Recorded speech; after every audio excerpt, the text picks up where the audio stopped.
This episode of Limit Break Radio is made possible by our generous Patreon donors, including Mason Raid of Belmung, Emmy Catapow of Ultros, and Damian Maximus of Fairy. Thank you so much for your support. If you want to support Limit Break Radio, visit patreon.com/Limit Break Radio.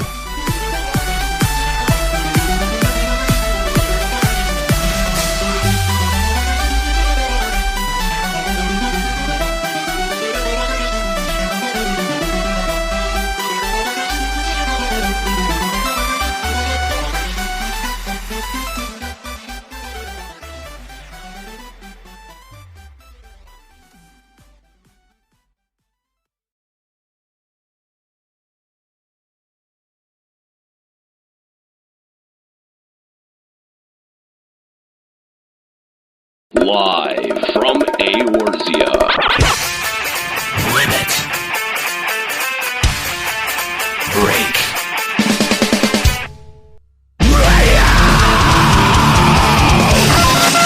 with your hosts, Nero. You dare bring light to my lair? You must die! Kahlo. Take a number! Juxtaposition. I am hilarious and you will quote everything I say. Ascalia. So, I'll just be here, then. And Nika. Oh, come on, dummy!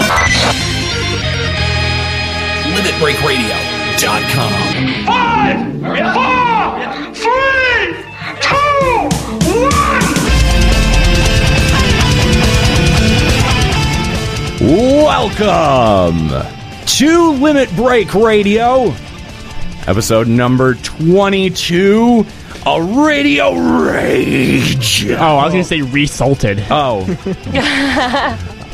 Welcome to the show. Thank you for joining us today. And thank you for sticking around. Apparently, we still have an audience left after that epic flameout last week, so... Is that what we're calling it? A flame out? No. I mean, I got very worked up. We'll talk about that in just a second. Thank you for joining us this week. Of course, I am Nero Grigori. Thank you. Saltori. The Divine Salt Emperor. Joining me, we've got... The Sultana. That's it. Nero Grigori, the Sultana. That's sticking. I actually got to give you that one. That one's pretty good. That one's actually, yeah. Can't even. I brought that one on myself. I am hilarious and you will quote everything I say. Yeah, you'd like to think so, wouldn't you?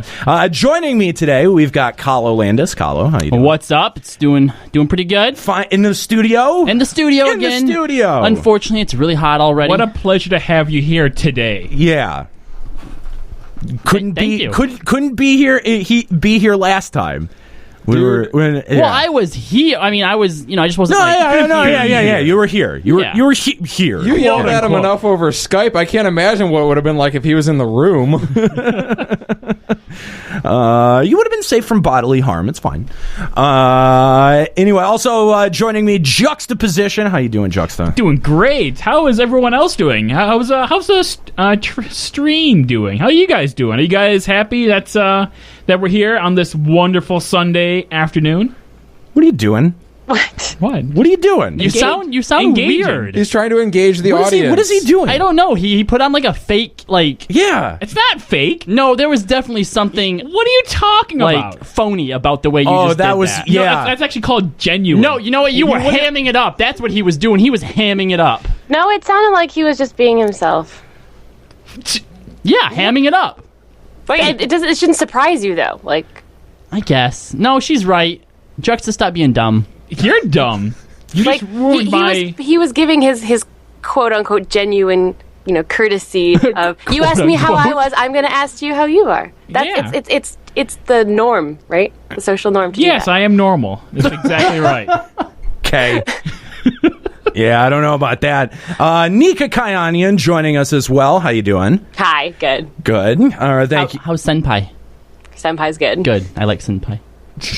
Yes, we know. And there's another guy here. I don't know. Number 6.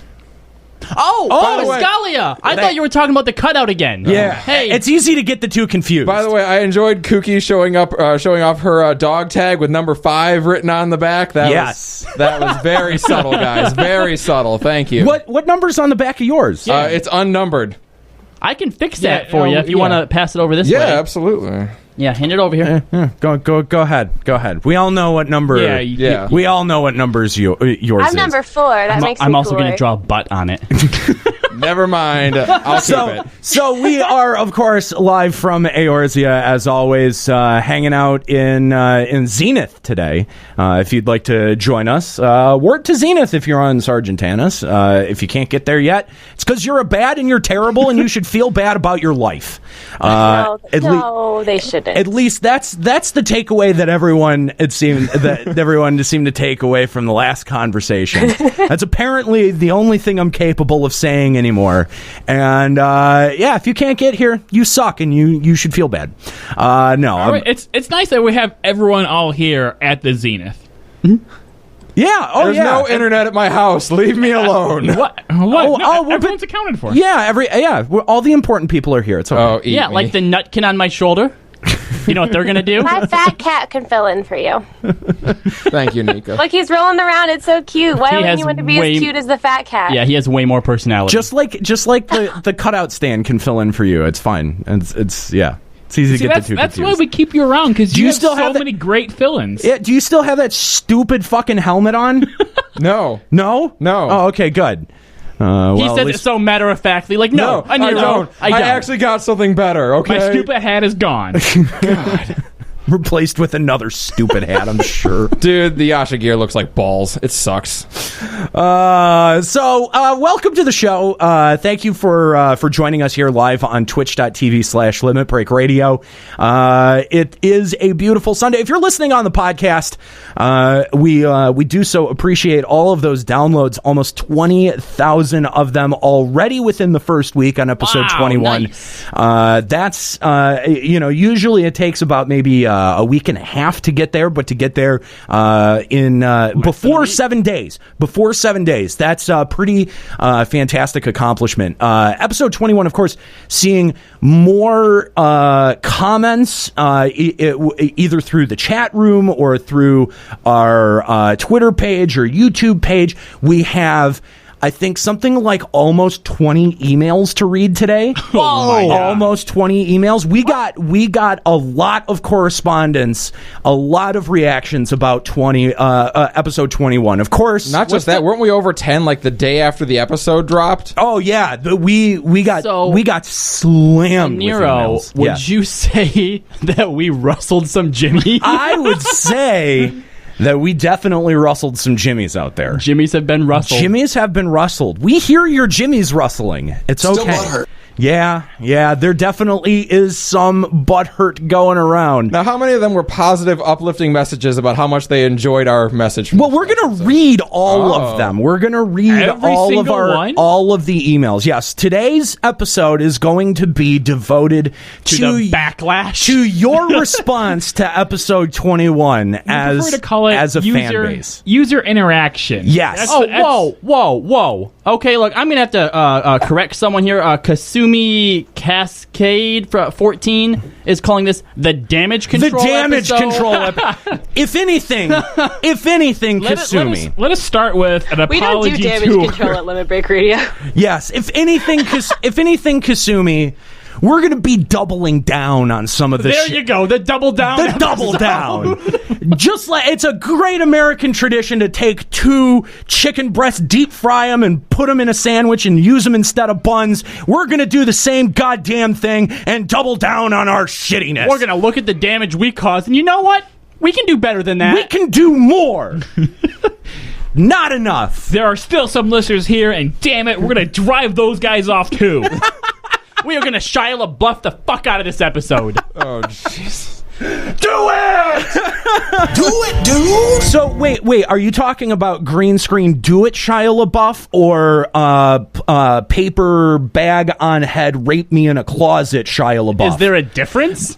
No, I guess there really No, isn't. I don't think there is. No, but I'm just saying, like, where are we laying? Where do we? Because there's a pretty big. I mean, where are we going to lie on that spectrum? Fair enough. I would say green screen because I think I think he's a little bit more popular. He's still hated because he's Shia LaBeouf, and what the fuck is he thinking? Yeah. But people seem to have embraced that one, so I think we're going to be more that one. Oh, okay. Yeah. Not bag on head. No, bag on head that's more in the realm of like Jesse Eisenberg comparing Comic-Con to genocide. So we're going to stay away from that one. Oh my God. All right. We're off to a good start today, gents. This is great. So we're going to talk about your reactions to episode 21. And of course, if you want to call in and you want to get all worked up and you want to tell me what for and give me the business, I guess you can do that. You can do that. Give you the business? You can give me, if you want to give a Nero the business, you can send a Skype message on over to Limit Break Radio or give us a call 810-515-8715. And we'd be interested in hearing from you. If we get a lot of people lined up, we may have to do this rapid fire where, be ready to make your point right out of the gate because we're not going to give you a whole lot of time to talk. And you only get one call per person. Yeah. Who is this? Robert? Come on. God Only damn, Robert from New York gets 2 calls per episode. Only Robert from New York. And it looks like our chat got disconnected on OBS. That's really weird. I still there we go. It's I back. still maintain that Robert calling in twice was Juxta's fault. He is the engineer. He should be on top of this stuff. I totally agree. All right, Robert, don't feel bad. Yeah, I got you, buddy. it's not your fault. It's Juxta's. Part of me still thinks that was a bit, and this is all a joke on me. Just so you know, everything is a joke on you. That's why I think it. Yeah, we totally had set that up without telling you, I guess. So anyway, all right, we do have some Final Fantasy 14 news to talk about here right at the top. And of course, that is on Tuesday, Alexander Savage will be dropping with 3.05. Yes. Thank you, Nika.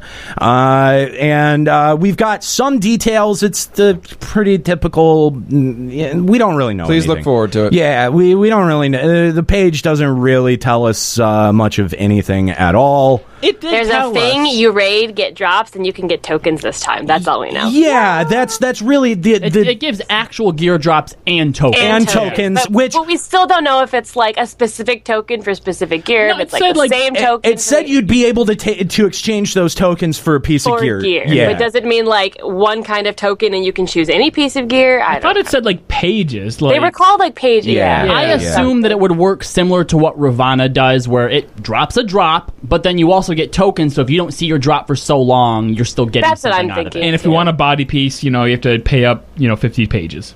Yeah, it's probably going to be less, like 2 for an accessory, 4 for a whatever, 8 for a body or something. Yeah. Who knows? Yeah. Something like that. It's we don't know. grinding. It's a secret. It's going to be hard. Look forward to it. Except there won't be a secret on Tuesday when the podcast hits.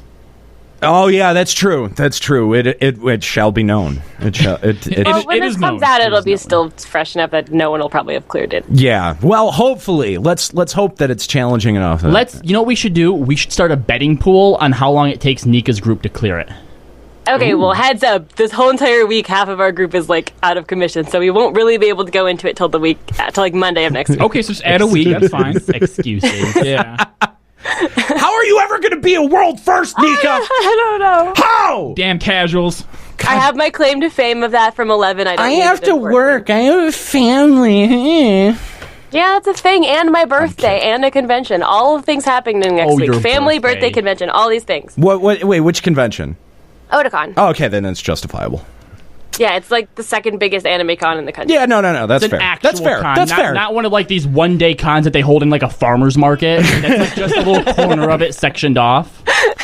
It's got a stage where they sell some wall scrolls. They don't even have a stage. No. The cosplay show was done up on a catwalk overlooking the rest of the farmer's market. That sounds kind of dangerous. Did they charge admission to get into that, though? They did. Oh my god. Wow. $5. Flint Comic-Con.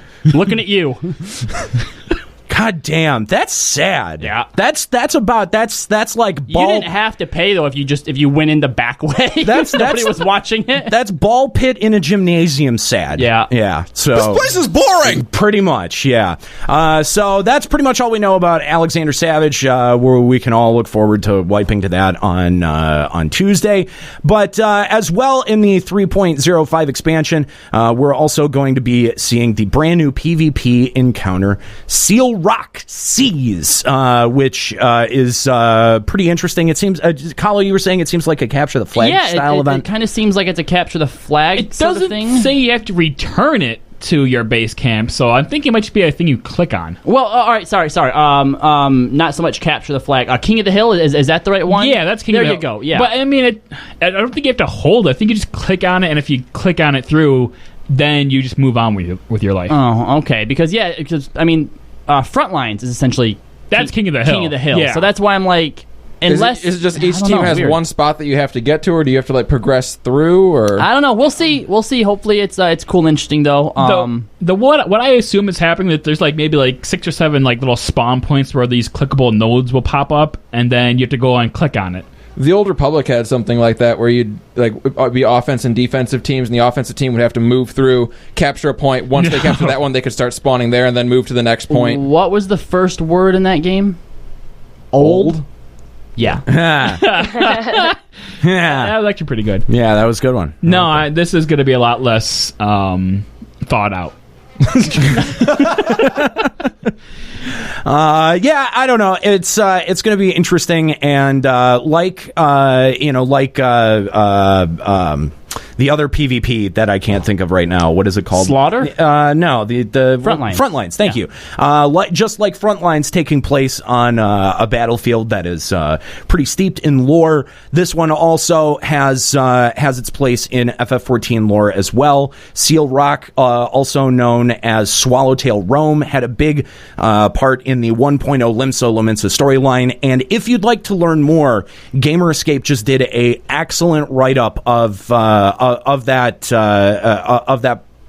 portion of the 1.0 storyline, and you can find that over at their website gamerescape.com. But it's very interesting that now we're actually going to be going to Seal Rock, and you gonna try this out, Nero? Oh yeah, definitely. So Juxta, interesting fact. So me and you go through quite the tedious grind sometimes to get cool glamour, right? Right. I mean, glamour is like. The end all be all. Right. The end game. The end game. And a Nero was on the complete opposite side of that spectrum, right? Oh, he was. Apparently, a Nero thinks he's going to PvP so that he can glamour his sword into this cool-looking PvP sword. Right. Yeah, except the sword that I have right now is way cooler. Oh, is it cooler than the PvP? Nika's in the way. Way cooler. Nika's in the way. That's way. I'm sorry. So you're not going to PvP now? No. Oh, okay. I have no. Now that it's at Seal Rock. You'll play one match. No, I'll do my roulette. Nobody does their frontline roulette. Nobody does their PvP roulette. Right. But I'll do it now. So. Next show, I'm going to be like, hey, how's that PvP going? Oh, no, there's no reason to do that. Stupid. I did it once. Yeah, it's pretty much, yeah. That's okay. All right, just so we're on the same page. 1 week of PvP is what we're getting. I don't even know if you'll get the 7 days in. No, probably not. 2, maybe 3. Yeah. Okay. Yeah, when I got time. Right, sure. Yeah. Okay. Yeah. The problem is the glamours look terrible. I don't know. Some of them looked all right. The new ones? You're talking about the new ones? Yeah, the new ones look ridiculously bad. We still need to get... compared to Season 1. Okay, if you're going to compare them to Bat Liege, come on. Well, what the fuck is going on with that gigantic helmet that Dark Knight looks like a head? It looks like Behemoth. But it looks like you've hacked the game and put it into big head mode from NBA Jam. Hey, you know what I mean? You can get behind that with your crazy Odin helm. It's Stupid Hat Day. Okay, I'd wear it for Stupid Hat Day. That's definitely yeah. It's like the size of the fucking fat chocobo helm, man. It's weird. I'm just saying it's weird. That's all. Yes, I nearly choked. Point. Oh, okay. Can we please do our Mog Choco Gob Glamour for the next Tuesday stream? No. Come on, we're doing the Primal X run. Let's do the Choco Mog If mascot. I manage to join you, I'll do it. It's dumb. You have to be a different one. Yeah, you have to. You can't be Fat Choco, Mog. You can take or Fat Goblin. Choco because I don't want it. You have to. Nero, you said you were going to do it. I don't want it. You have the Nero. glamour set up. I've seen it. I'll I've make saw some it. kind of. I don't want to do this. It doesn't matter what you want to do. Do not want to do this at all. It's not about want. I'm not doing it. You will. Okay. All right. All right. Anyway, I'm just saying. Okay, so we'll stop talking about it. Anyway, so that's pretty much it for FF14 news. We got the patch coming out in. You know what I'm surprised we haven't gotten? I mean, I know that they showed in like the video that we got a while ago, but I'm surprised that they haven't released any like really good high-res shots of the esoteric gear that we're going to be getting. Yeah, that's a good. Well, high res. Initially. I think it's actually going to be the AF3 It sets. is going to be the Yeah, AF3. yeah, so that's the the pictures they esoteric. showed at But Heaven's high Word, like res. live letters. That's what we're getting. Yeah, we You haven't can't see that garbage quality. Yeah, Yeah, you okay, haven't gotten good any point. like official like how we got the PvP pictures. Like, boom, here it is, or like, boom, here's the big group shot. I saw my NPC wearing it in game, so I already know Yeah, that my I want it. NPC wore it in the game too in the final Yeah. cuts, the final quest, level 60 quest. Yeah. I don't think ours did. My Was NPC better not have been wearing Wasn't it in the final Oboro just still cutscene. wearing the regular? Yeah. He's being ninja. Yeah, he's just being a ninja. Ninja's I doing don't in. Nutter's gonna nut. No, What? no. Ninja's gonna nin. And Nutter's gonna nut. Stop it. Stop it. No. If there was one bit Nero wishes he could just erase from existence God. off this show. You are Why so is my right. kitty all the way over there? It's his fault too. The day that I first said it, if he would have just said no, stop that, it never would have went any further. But he agreed with it, and that bred it life. We're all butt healed. We're all butt healed. We're all butt healed. All right. Well, let's. Speaking of butt healed, let's Nice segue. unheal. Nice segue. let's talk about episode 21. Let's because apparently a lot of people want to talk about it between YouTube comments and in-game tells and Twitter. Twitter. There's been a lot of people who. I heard some guy sent his like FC against you. Oh yeah. Talk about social justice warriors. I have pissed off some people, and you know what? That's okay. I'm okay with that. If you tuned in to episode 21, you know that we had a very lively discussion on the last episode where that contained a lot of shouting and yelling and opinions, and apparently some people's feelings got hurt. Was it anyone in this room? Did anyone in this, and Nika, I'm including you, you're technically part of it. Did anyone in this room get their feelings hurt from the last episode? No. I did. Did you? No, I was lying. Okay. No, I'm good. Nika? No. Okay.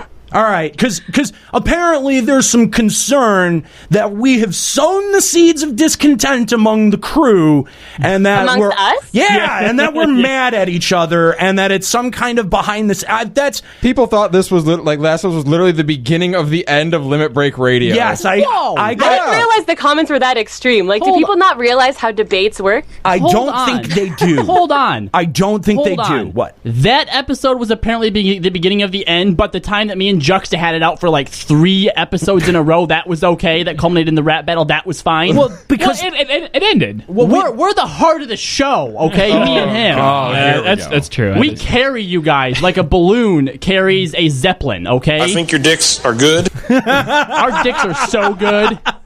Jeez. I mean, and there's also a difference. When we pick a topic for a show, we intend on discussing it and fleshing it out to its full, like, the farthest point we can stretch it to. And so if we don't go that far, like, we wouldn't get the discussion we aim for on the show. And all of us know that amongst the crew. So none of us are going to be, like, butthurt over a debate. Like, and we if that debated it means- on purpose. yeah. And if that means You know, that like- Nero and Nika have to show their love for one another, then so be it.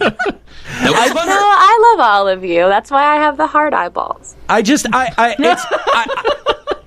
Heart eyeballs. That's okay. All right. Cool. I do my little emote. Yes. Yeah, we get- We okay. know. We know. It was just a weird phrasing, that's all. Yes. Just never really heard it put quite that way before, but okay, sure. Anyway, no, but I just want to. I mean, there was concern out there among our audience that maybe we were really mad at each other after the last episode, and I just want to make sure. I want to make sure that everyone. We're fine. Okay? It's called being professional. No, it's called being an adult. Really, and professional. We are professionals here, and professionally an adult. So now, look.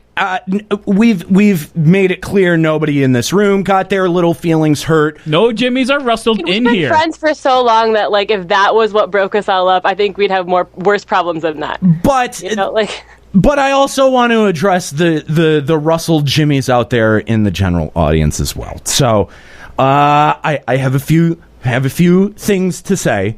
So I realized that maybe on the last episode I was a little... You keep using that word, but I'm not convinced you know what it means. You know, and I really sort of... I drop kids off at pool. Yeah. That's sort of what happened. You're kind of sucking at this bit, Juxta. That first drop. That was way off, man. Wow. I thought you were going to say a word and you just didn't say anything. Yeah, you totally. Wow. Way to take the bit to a grinding halt, man. You're supposed to roll with it. Where's the freaking improv, man? It was because there was. How was I supposed to roll? You could have rolled with it. That's like the heart of improv. So from the bottom of my heart to all of you out there in the audience, I guess anything's better than looking at your smelly face. That's what I would like to say to you, and I very much mean that. Let him talk, Jackson. Gosh, mute him. And also, it's exactly your fault, idiot. Yes, that is also a very true statement. And does nobody read X-Men? And that is part of the argument that I did not get to. I just, we got to the end and I was like, X-Men would really put a great end cap on this whole discussion, but I couldn't figure out a way to work it in. So read X-Men. That's the moral of the story. That is what I really want to say. That's at the heart of this is read X-Men. So, good bit, Juxta.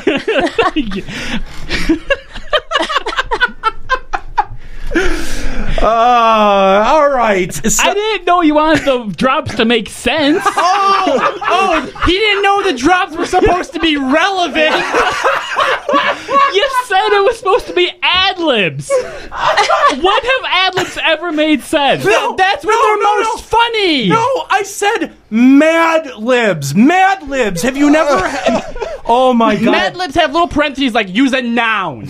Use a verb.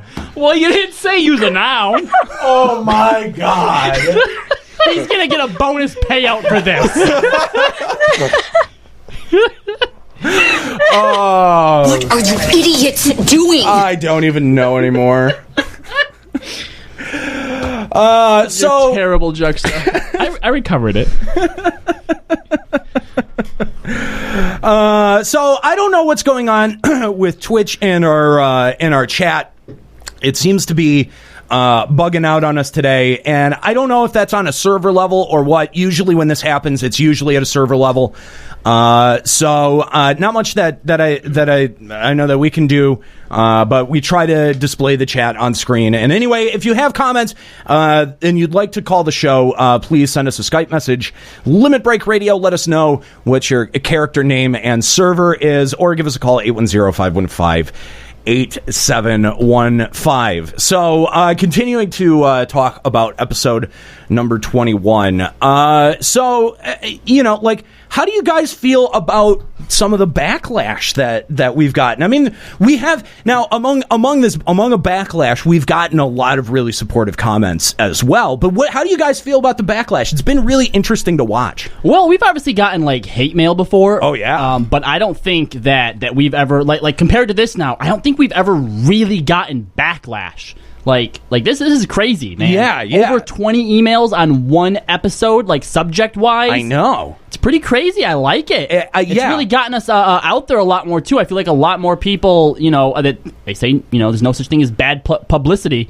So all these people are spreading us around like, oh, look at these guys. They're douchebags. What assholes. What a bunch of assholes. Can you believe this? Not a lot of people that listen to that might think, oh, yeah, they are. And other people might be like, no, you know what? They got a point. And that's what I'm most surprised about is the day that it came out, Twitter exploded with what I saw mostly positive people rallying to our cause. Yeah, well, I don't know that I exactly had a cause. And I mean, there were a few people that have, questioned my authority on the subject. It doesn't matter if you have a cause. People will make it your cause. That's true. You marry two gay penguins together and, that's just what happens, okay? That very good community reference. Yeah. Parks and Rec. Parks and Rec, yes, that's right. They're basically like the same show. Anyway, some people have questioned my authority to hold the opinions that I hold. Have looked through my Lodestone profile, which is public. By the way. I don't mind. Opinion. I don't mind. I don't give a shit. Your Final Fantasy XI auction house. Oh yeah, that's right. Oh god, that's right. Yeah. Yes. Digging through to discredit him. To try to say he doesn't have the authority to be able to say this. How can you have these opinions? He didn't even have every job at 75. Say such what things. A loser. Well, and really, I think that was my point. Is that look, I'm not an endgame player. I'm not a bleeding endgame player. I'm very open about where my progression is and where I'm at in this game. I do a fucking podcast about it. I talk about it on almost every show. I mean, like, I'm very, very open about where I'm at. And if I'm able to clear it through Duty Finder in 4 hours, like, you know what I mean? Like that, I think that was my point, was that, like, I'm not an endgame player. So I feel really bad for the actual endgame players because they got nothing. They got like 2 hours with a hint, and that's it. For like 2 weeks, and that's a bummer. I'm not sorry for that. Like, you can try to discredit me all you fucking want. I really don't give a shit. I've got a mic and I play this game, and that entitles me to an opinion. And I mean, anyone's allowed to do a podcast, have an opinion. Like, if you play this game for 5 minutes, you're allowed to have an opinion. It doesn't have to be the best opinion, but you're allowed to have it. And I think some people don't understand the word opinion. Yeah, or that I have something to apologize for by calling people who are calling Alexander Easy Mode too difficult, really bad players. Like, no, I don't feel bad for that. I really don't. If you're struggling with Alexander, man, I don't know what to tell you. Something's wrong. Yeah, because like, and someone had sent me an email about this and made a really good point that this is content that you didn't even have to look up a guide for MTQ from MTQ or Mr. Happy for.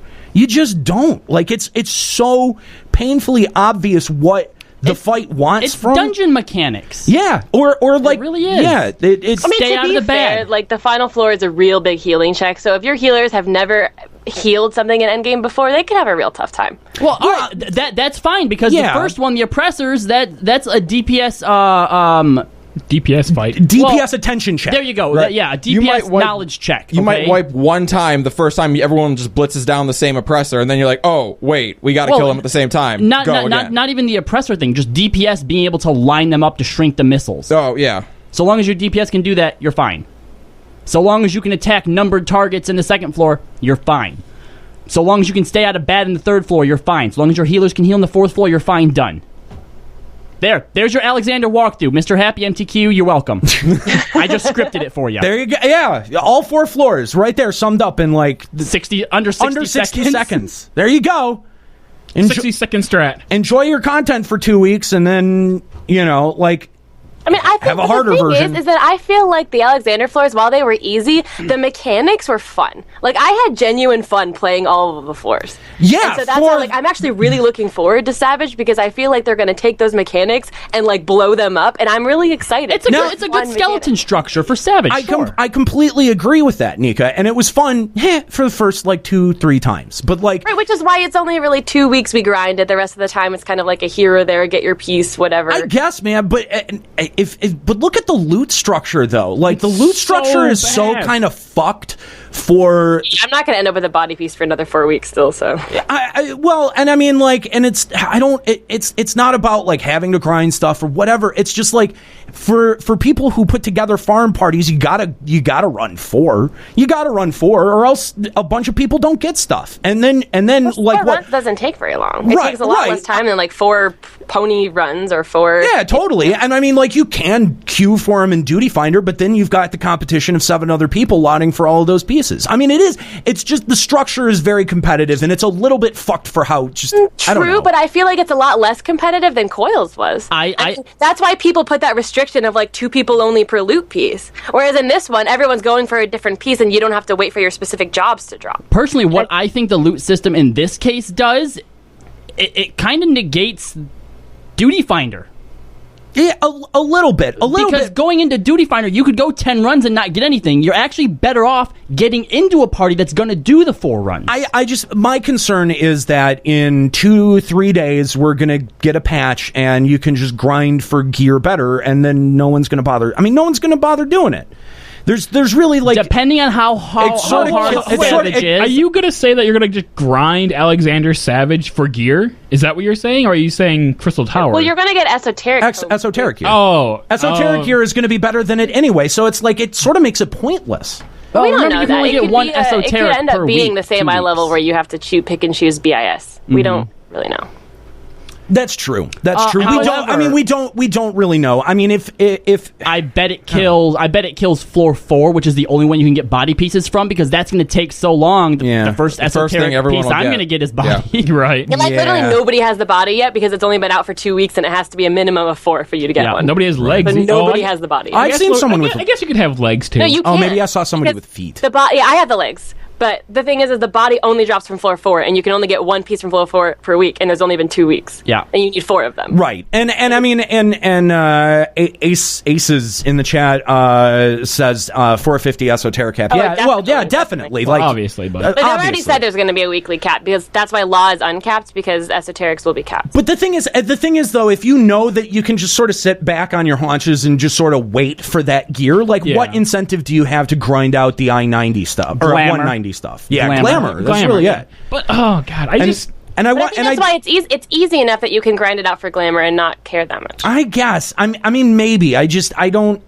Like I think the thing that I really liked about 11's endgame that I don't feel, or that I'm worried will never happen with 14's endgame, is that at one point, like during the TOAU, it felt like there was just such like an overwhelming amount of things that I could be doing. You know what I mean? Like I could be doing assaults, or I could be running Sky with these guys, or like I could be, farming BCNM pops or something. You know what I mean? Like it felt like there was just such a wealth of things that you could do. Think we'll ever get there on an event level. Yeah. I mean, obviously, which bums me out. That was my point from the last episode. I think eventually, a couple years down the road, we will be there. We're just not at that point yet. A couple years? Yeah, that's how long it took for TOAU for us to feel that way. That's true. TOAU was the TOAU was the point where we're like, wow, there's so much to do.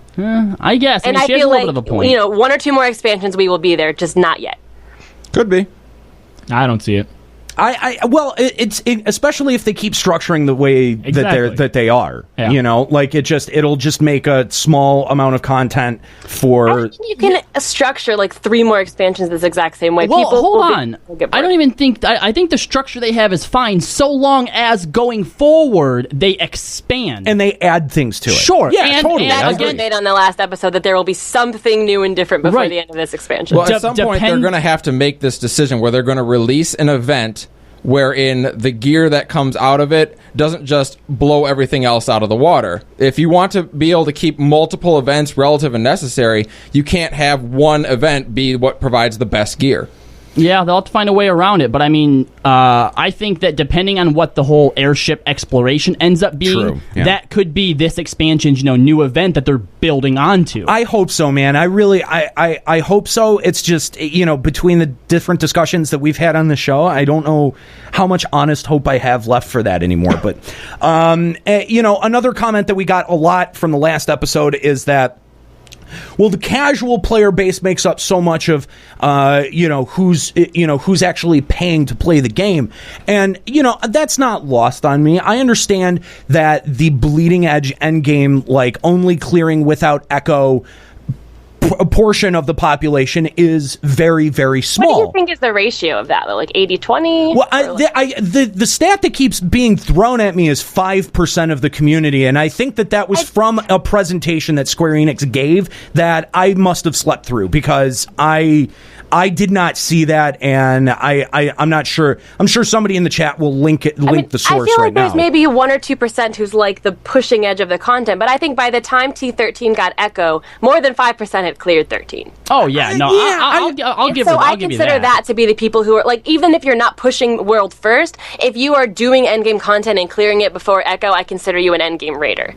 Yeah, I just the thing that bothers me is that people will just sort of sit with their esoteric gear, whatever their tone gear is, and just go, yeah, this is good enough. And because there's not a gap between the gear, like, yeah, there's best in slot and there's stat allocations, but people blow that off and don't really take it seriously unless it's used as a way to gate you out of content. You know what I mean?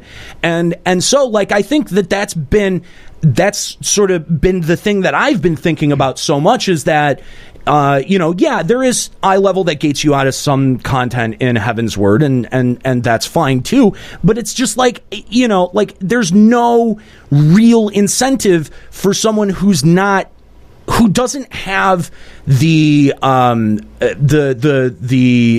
structure, like the social structure to like be brought into the endgame community. Like, there's nothing that sort of pushes them to try to get in there. You know what I mean? Like, when I got to 75 and when I was seeking out a link shell that did Sky, you know what I mean? Like, I felt like there's content that I want to get into right here, but I mean, like, it's just, I don't know, like, it just doesn't seem like the content in 14 is incentivized in the same way, and that there's such a wealth of content in the middle that why not start to load content towards the end so that you have a carrot on the stick to work towards. Well, I think what it comes down to is, like, if you talk about 11, everything you could do once you got to your max level character would be with a group, and it would get you at least one piece of gear in some slot that would be considered something towards the end game, whether it was Dynamis armor, Sky armor, whatever it happened to be. Mm-hmm. Everything you would do would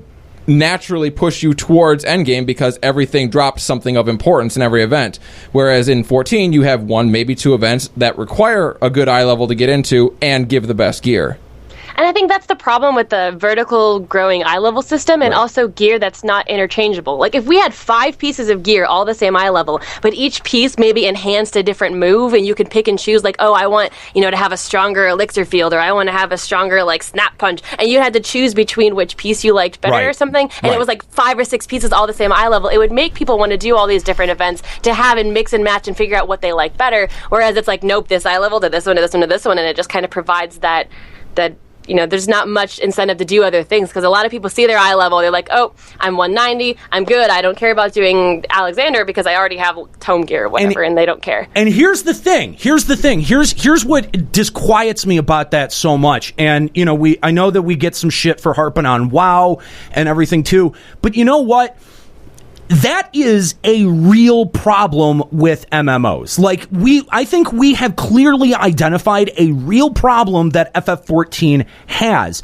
And the thing is that, like, the answer to a lot of these problems have been the answers that WoW has presented. And WoW never addressed this problem properly, ever. They just threw out gear and threw out content. And Square Enix has shown that they do want to keep a Realm Reborn content at least somewhat relevant by forcing you to go through that to get to the Heaven's Word content. So they're not totally taking the WoW route, which I think is smart, but I think they need to come up with a better answer for the gear distribution problem. Yes, more gear is not the answer, because we already have people that are complaining they need more inventory space, right? So I think what they need to do is look into finding different ways to enhance and customize your gear. We talked a little bit on one episode about how it'd be cool to put materia on your gear through upgrades, right?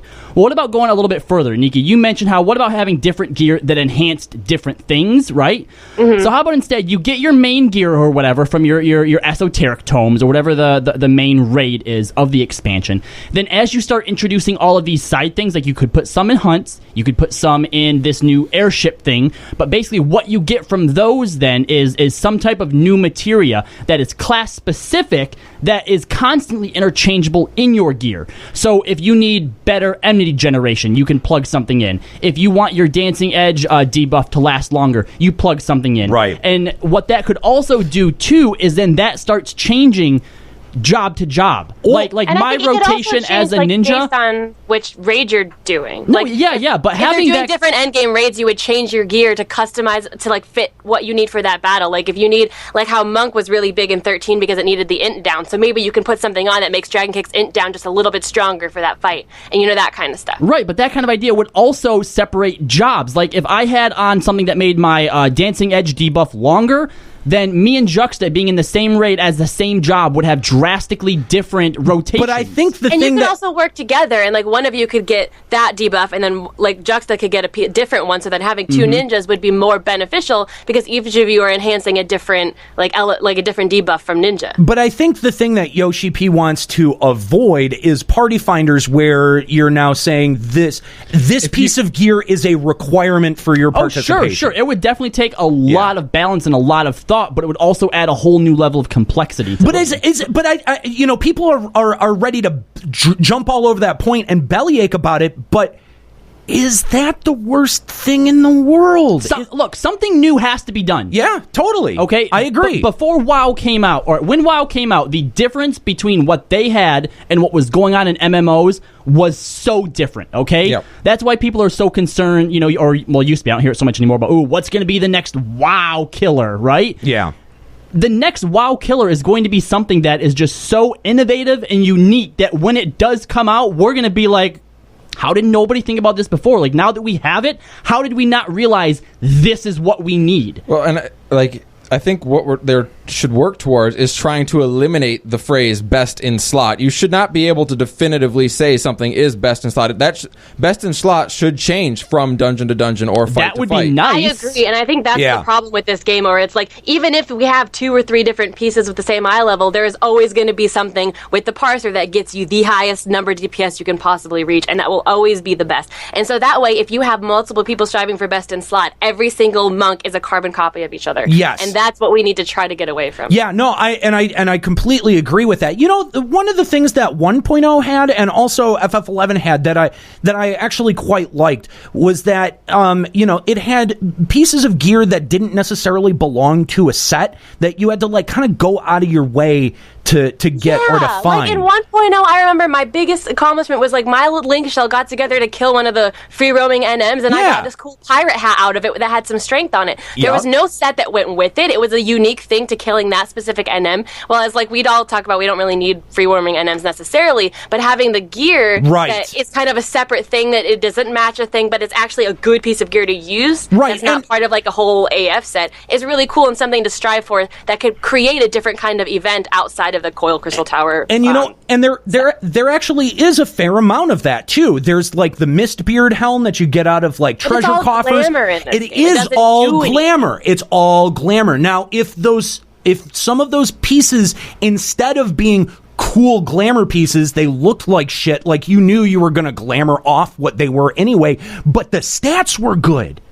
That would incentivize participation in something so simple as treasure hunts. Or, you know what I mean? That could move back to what Calla was talking about with things like materia, where you could, put different abilities or stats on your pieces. Totally. Okay, there's a piece that is going to give a strength bonus, or just for Dragoon is going to give maybe a longer stun or a more accurate stun or something like that on Spine Shatter Dive. But it only comes out of, old primals or something like that. Right. That would incentivize people to go back and look at those and like, oh, I can grab my my materia piece out of there or whatever they happen to call it. Absolutely. All right. I do think a BC&M type of system would be cool, where you'd get like your tokens, you'd go do a raid and have a chance of getting this one item. And I think hopefully they look into something like that. Originally Ifrit encounters, required. Oh no. All of the primals in 1.0, you had to farm the items. Nero. I know, I'm terrible. You actually had to farm items and trade them to Louis Soir to even get into the raid. Yes, exactly. Yep. Oh, by the way, guys, for episode number 17, when we did They Took Our Jabs, I actually had to make that alt, and I named him They Took Our Gerbs. So that's just thought you? Just thought I'd share that. Anyway, so yeah, I'm a bad podcast host and did not engage the Aetherite before I said. I know. Anyway, so we've got a caller on the line, right? Yeah, we got Shinta of Ultros on the line. What's up, Shinta? How's it going, man? Hey, what's going on, guys? How you doing, man? Thanks for calling Limit Break Radio. It's been a minute since we've heard from you. I'm doing all right, and I gotta say, you guys entertained me for a whole week of all the horrible things I've seen on the internet based on your show, so good job! Yes! We strive to please. We do. Limit Break Radio, your daily recommended dose of salt. Oh, and we'll talk throughout the week. We will talk, of course, about the Twitter contest that went down. That was, oh my God, was that so much fun? And there we go. Now we've got that back. Okay, so but anyway, Shinta, what do you want to talk about today? Well, this game really perplexed me because of the fact of the player base. Now, I'm not going to say that the entire player base is god awful. That's okay. I'll say it for you. Yeah, not the entire player base. Just everyone except the 5%. That's all. The 5% that you're not in. We are the 95% Occupy Eorzea. Anyway, go on, shit. I'm sorry, I didn't mean to cut you off. That's all right. But I just don't understand how people don't realize that they're playing a video game. And what I mean by that is when let's just say you got this one video game and it was too hard. Like back in let's just say Genesis, Super Nintendo, whatever, whenever you first started playing a game, and it wasn't even an online game. Right. And it was a hard game. Right. Did you actually yell at the content creator to be like, I need this nerfed so I could play it better? Oh, yeah, instead of going around, trying to improve yourself, because a game like this compared to, let's just say, like a game like Gone Home, which I'm not slamming Gone Home. I actually like that game. Mm-hmm. But Gone Home is a very linear game, and it's very easy. It's more based for a story. Here you're playing an MMO, which MMOs by its nature are very competitive, if it's PvP or just PvE or whatever. Right. And then, it's a game based on combat. Yeah. It's not meant to be something that things are handed to you. Well, you know what? If people, I feel like there's an entire generation of gamers that if they came up against a piece of content that they could not win against, that they would pop out the Game Genie or the Game Shark or put it into God mode. Breaker. Yeah, exactly. That's and people would just would Game Genie through the challenge. Well, and guess what? With MMOs, you can't Game Genie the challenge out. You got to do it, motherfucker. Well, Shinta, I like your point about going back to a Genesis or a game like that where you would not be able to yell at the content creator to have it nerfed. But I think that's the mindset that comes with people when you pay for continued production via your monthly fee versus your one-time payment of, okay, I pay this, I bought this game, this is what I have. When you do pay monthly, you get the feeling like I expect it to be continually produced, and since they're giving me a forum to say what I want, I'm going to say it. That's true, and not to not to make this topic very scattershot and all over the place. Not to get off topic here, but I mean I really think that since the outcry about Mass Effect 3 and the ending, that is put a lot of people feel like they can just complain and get it changed, and then change.org. You know what I mean? Like that's the ridiculous thing is for all of the shit that we got from that last episode, I at no point said we need to launch a change.org petition or this is the way it has to be. I mean, I can advocate for my opinion, but I didn't speak for anyone. I didn't speak for the community. I don't have. And they reminded us of that.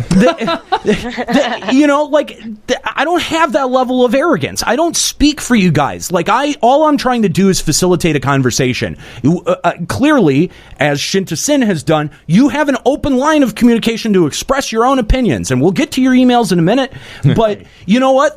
That's all I'm here to do is facilitate a discussion and facilitate an opinion. And just because I don't share your opinion about something, that's fine. It's okay. We don't have to agree about everything. But Shinta Sin, I think you bring up a great point. That it's such a simple one too. I've never really put it into perspective like that. But you're right. You throw in a single player game and you can't beat a boss. You smash your face against that until you're able to bust your way through it. Before, and I got called elitist for that. You're not gonna buy a one-player game and then be like, it's too hard, fix it. I mean, there are people with Game Genie. I didn't think about that when I was making my original point. But in a one-player game, if I can't beat content, I will sit there and people who play Dark Souls for goodness totally, sake, yeah. you bash your face into it until you get good at it. Why wouldn't you have that same mentality in an MMO? You might take a break every once in a while to bitch on Facebook, but the problem is that there are these group of people that when they can't do that, they're just like, oh man, tactics is too hard, and they throw it away. They stop playing. Okay, guilty. But fun thing, by the way, with the code breakers and Game Shark's area with tactics, after I beat it the first time around, apparently one of the code breakers I was at was able to unlock all the jobs that all the enemies had that you couldn't play as, so that was really fun. I was just blasting through the game as Temple Knights, stuff like that. Awesome. But and people are mentioning in the comments and everything like that, it's and you guys mentioned also, it's an MMO. You pay a monthly fee. You have some sort of an expectation. Yeah. But in my terms, I've always expected an MMO, and especially I was also a diehard 11 player, and I played a little WoW, but honestly, it wasn't my kind of game, so I quit early on that. But I always expect my monthly fees to go towards server maintenance. And I also expected to go towards creating content. Yep. I don't have I willingly give my money to a game to make sure that the content is there, it's being made, and that the servers are being maintained. Yeah, because you pay, people think that the creators owe them something. Right. That's what you're going for? I don't give them my money thinking that beyond that they owe it, a personal promise to me to make sure that I can smash down every content, and if I can't, that they have to lower the difficulty. That's not fair to all the other people that are out there that want to understand the concept that they're playing a game that you have to adapt, you have to practice. You level a job from 1 to 50, right? And 1 to 60 now, and you just have an expectation that you have to go ahead and grow in skill with the character itself. That's just what you have to do. And I understand there are casual players out there, but casual content and endgame content are two totally different things. And if you want to do endgame content, I'm sorry to say it, you should just try to grow with the game at that particular point. You can say get good. Yeah. It's our thing, but you're allowed to say it. In a one-player game, there's a lot of the extra hidden bosses that are 10 times the difficulty of the story, and I think the casual players of a one-player game, would just play the story, beat the game, and say, cool, I beat it. Whereas then there's the more hardcore players who will grind to max level, bait their face into things like Ruby Weapon until you can beat it, and I think that's more related to this too, is that if you're a more casual player, you don't need to do all the endgame content. You get your story mode now, that's probably going to be a thing for the rest of forever, great. If you can't beat Savage and you start bitching about it, that's not the place for you if you're not willing to put in the time to work at it, just like in a one-player game. Shinta-san, would it be safe to say that you were not one of the ones who sent us a very angry email? Oh, hell no. In fact, I sent tweets and you guys retweeted that. I was just saying, oh man, people are complaining instead of getting good in this game. Oh, yeah. To be fair, get good instead of complaining. I was really surprised in the days following that episode dropping, because there was obviously a lot of tweets were supporting us, which was surprising, like how much of that was. There was a lot of tweets bashing us, but there was a lot of just really good, cogent, well thought out counterpoints to stuff that we said on the show too. It was Good job, guys. Absolutely. Thank you very much for the call, Shinta-Sin. We appreciate you giving a call to Limit Break Radio. If you'd like to call the show, send a Skype message over to the Skype account, Limit Break Radio, or 810-515-8715. It's good to know that we didn't call Shinta-Sin in the middle of eating. I like that guy. Yeah. Good job, Juxta. Thank you very much for the call. And, man, if we don't get to reading some of these emails, we're never... It's not going to be an email show. Yeah, we're like... We're already an hour in, guys. Even on the email show, we don't read emails. And I'm There's a very important email that we need to get to. Oh, shut it. Oh, God damn it. No, again? Seriously. I thought I was lucky enough to miss out on this happening. What? And I'm trying desperately to find the exact tweet, because I really... it was a great point, and I really want to be able to accurately cite it, but I don't know that. Did you favorite it? I know I retweeted it, which is why I'm looking through our own Twitter to find it. And if I find it after I say this, I promise I will give you give you proper credit where credit is due. But someone tweeted, and I absolutely loved this point, that I had way more fun bashing my face against Coil than I did winning against all 4 floors of Alexander in one night. I think that's a great point. I too had way more fun. But it's a different kind of fun, I feel like. Like I was saying, the mechanics in Alexander, I think, are a lot more fun in general, and that's why I'm excited looking forward going forward. But like in terms of like the camaraderie with my team and like sitting there and figuring out the mechanics together, that's a different kind of fun. And that's the secret, though. That's the secret, is having a team to do it. Because if you're with a bunch of randoms bashing your face and people start getting abusive, that's not fun. That's what's making Alexander horrible for a lot of people. They're like, the content's so easy, but I go into Duty Finder and people are not just bad players or just are new players, but they're mean players. Yeah, so maybe what you need to do, maybe when we say get good, maybe you are a good player, but you're being bogged down by, like, douchebags. So maybe for you to get good, you need to find a group. Find a group of like-minded people.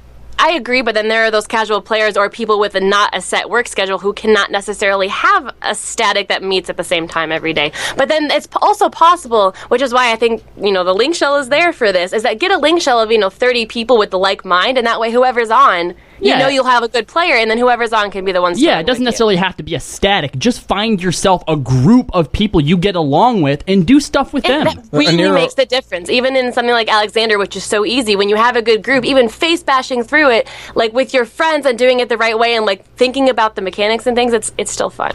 And Nero, that tweet was really well said. Like, Turn 8 Duty Finder was 2 weeks of smashing my face into it on stream every night. It was fun. It was sometimes frustrating. It was sometimes dealing with assholes. But when finally, at the end of 2 weeks of doing that, after finally clearing it, holy shit, what a great feeling. I'm sorry, Escalia. Oh. I'm sorry. Are we talking about Turn 8 or your sex life here?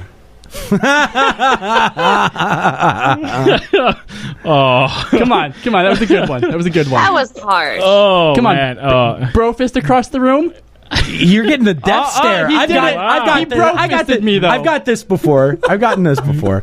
The other point, I had tweeted this out midway through the week, but you know what, Alex Normal, it's a fucking participation trophy. You know what I mean? It's indicative of the gimme. I want it. That's no one. I'm surprised they put gear in it. Like when they said they were going to do a story mode, I honestly thought that it would be the same exact thing, just easier for the story only, and that's your reward, because the entire thing they were bitching about is that they wanted the story. Yeah, that was their reward. They were driven by the need for story, and yet they still gave gear. And it's not going to matter. As soon as we get esoterics, it's not going to matter. That content is not going to matter at all. I hope everyone got their story mode, because you're going to queue for it for like 3 fucking hours to be able to get through it, because no one's going to care. And you know what's Scully brought up an interesting point there. He did go through that hard turn 9 or whatever for 2 weeks or whatever, but assuming that Savage Coil is hard as they say it's going to be, there's not going to be like that niche to fill, because Alexander Normal, way too easy, and then there's going to be Alexander Savage, which is going to be way too hard for a normal pickup party finder groups. That's true too. That's so, and that's and but yeah, that's what I am planning on doing is party finding that. Like, it's going to be horrible. Look, they've got Pug Heroes. Pug Heroes. Or Pug Heroes. Look, they've got two more grouping of content. Two more groups of floors to release for this, both story mode and savage mode. And I really hope that they learned a lot from this initial this initial injection of content. I don't think they're gonna change the difficulty at this point. I mean, they had the chance to set the pace, and now the pace is set. I think they have to ride down their shit stream. I don't know. I think with as easy as this is, they might be able to ramp it up a little bit. I don't think they'll make it any easier because, jeez. Please nerf it. I don't like having to do this fight for 7 minutes. I mean, if anything, Square Enix does listen to what the players are saying. So I don't know. If a lot of us are saying, and I think a lot of us are, that this was too easy, then maybe they will ramp up the difficulty. Who knows? Anyway, let's get to emails here. We've got a lot of them to get through. A lot of responses to episode number 21. Who wants to take the first one here? I'll read the first one. Alrighty. This is from Clockwork Heart of Malboro. Listening to the All Hell Breaks Loose episode, and wow, you weren't kidding. Ultimately, I'm kind of confused on where everyone stands on the argument since it was basically a shouting match. I just wanted to chime in with a small story regarding what I think the conversation was about. So speaking on Aurum Vale with first-timers, I recently got my girlfriend into 14, not Heaven's Ward, and she's enjoying tanking, and I'm sure you know the bad stigma behind new tanks in the game. I'm going through leveling Astrologian with her, and we're cycling through DPS who pop in and out as soon as they see that she's only got a Warrior to 50 and Paladin to 47. Wait, people do that? Check you to see if this is your first tank or not? I've never done that. No, I don't know. That's ridiculous. Admittedly, we wiped once or twice on the first boss. Be a use she didn't know about the fruit or what number of stacks to eat them at. But after that, she caught on, and now we can clear it no problem. Second boss was the first time she ever had to dodge a big AoE attack or get one-shotted, which she learned after a swift cast res and no issues on the final boss. However, the issue she still has was the DPS constantly leaving or voting abandoned. If not in as healer, they flat out vote kick her. She's getting good for her first couple of 50s in the Lobby Endgame 2.0 gear she can get before we get her to Heaven's Ward, but without the support of other players, she can never get better. And that's it. That's the whole story. She still loves the game despite having a few couple dozen DPS flamer, but I'm wondering if the 14 community is becoming the new League of Legends community. How can Square, or me as a single player, or a single free company, or you as a media hub for the game, prevent this community from going down that way? Well, hold up now. Because I want to present an alternate theory to what this person's problem is. Is the problem that people are getting in and seeing a new tank and choosing to leave?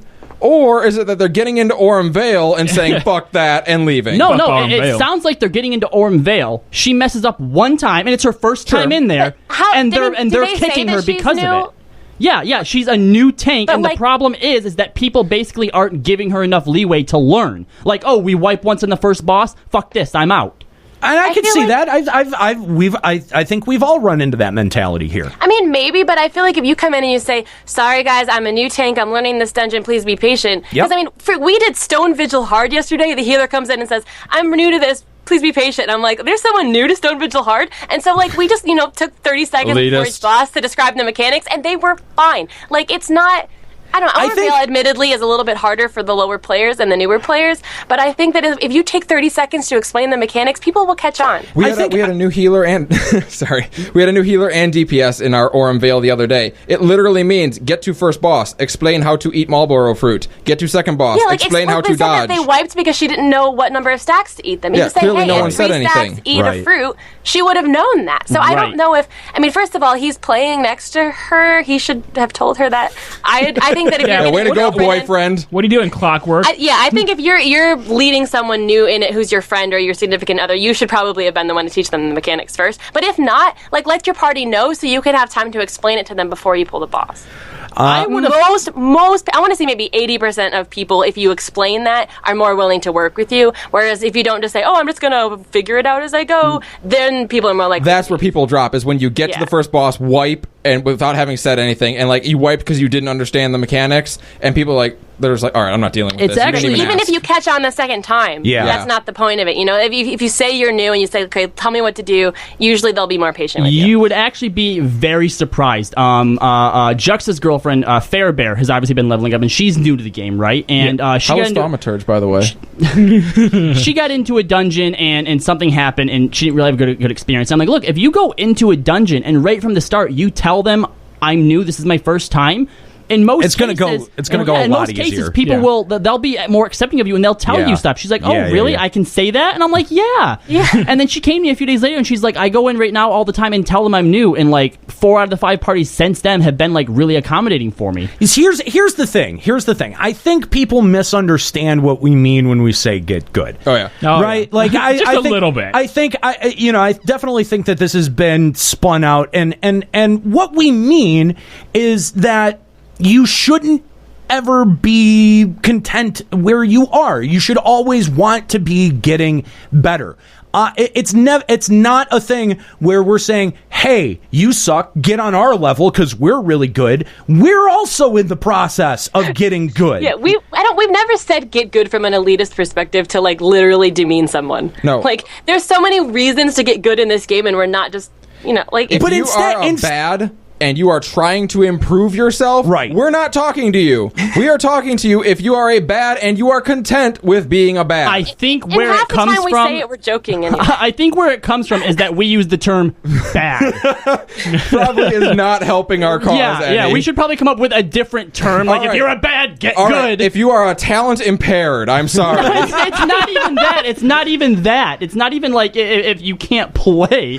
It's just strive to improve yourself. That's all it means. Yeah, you're a competent player. You have fine gear. Strive to improve yourself. Push yourself. The people we complain about are the people who are like try once, can't do it, and quit, or like bitch about it after that. And that's the want to improve and you try, and we're not talking to you at all. Yeah, that's the thing that we're railing against are these people that try something once and then they're like, oh, it's too hard, and everyone complains about it, so I never want to do it. Or didn't try at all. So many people didn't even try. Exactly. If you're actually attempting to do stuff, you don't need to get good. You're doing it, okay? You are in the process. That's getting good. If you went into Aurum Vale, wiped once, left, and haven't done it since, you need to get good. There we go. I love the people that like kind of give me a status update. They were like, I was slamming my head against this, and then I got good. I was like, well, that was that's the whole fucking point. Congratulations, you're a better player. We need like a T-shirt that's a parody on Uncle Sam, but it's a Nero and it just says "Get Good." That's not a bad one. I like that. Actually, yeah, that's not bad at all. That's a good idea.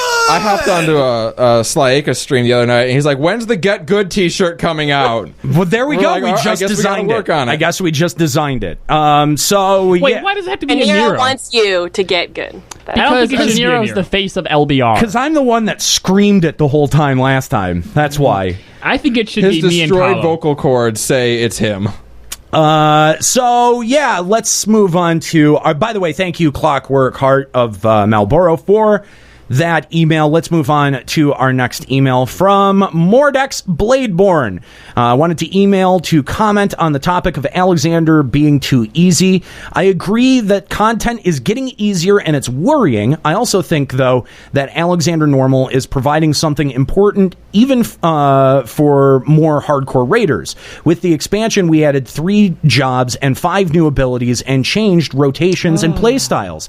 I think that even though not challenging, it gives us a lower pressure raid environment to try out and work these things before jumping into Alexander Savage. Anyway, just my opinion. Great show. Mordex Bladeborn of Genova. That is a great observation. Great point. Like, for some reason, that was in my head, and I never found the way. Like, sure, it was, Nika. That's not what I meant. What I meant was like that's something that we all are realizing we're doing. Yes. No, weren't able to put into words. That's a great observation. Great observation. That's fantastic. Thank you for the great email, Mordex. Great point. That hadn't occurred to me, and I'm a gigantic asshole that just says things that come into my brain. It's true. It is. Yeah. I mean, I've been saying things like people still make me go on tank for the expert, but I'm like, I really want to go on black mage because it has this crazy rotation. I need to practice it, guys. And then when you think about it, since savage is just going to be like a harder version of this, if you can't master your new rotation in Alexander normal, you're going to be fucked. That's a great point. Yeah. That's a great fucking point. I never stopped to consider Alexander easy mode could be, Alexander practice mode it's for Alexander people training who are, for the new. That's a really good point. I'm so glad that you wrote that in. Yeah, that's you just blew their minds. It's a great point. Thank you very much. All right, next email. Who wants to take this next one from Zed Felcor? Chuck, so this is kind of a short one. No, it's about Dragoon. I'm reading it. Okay.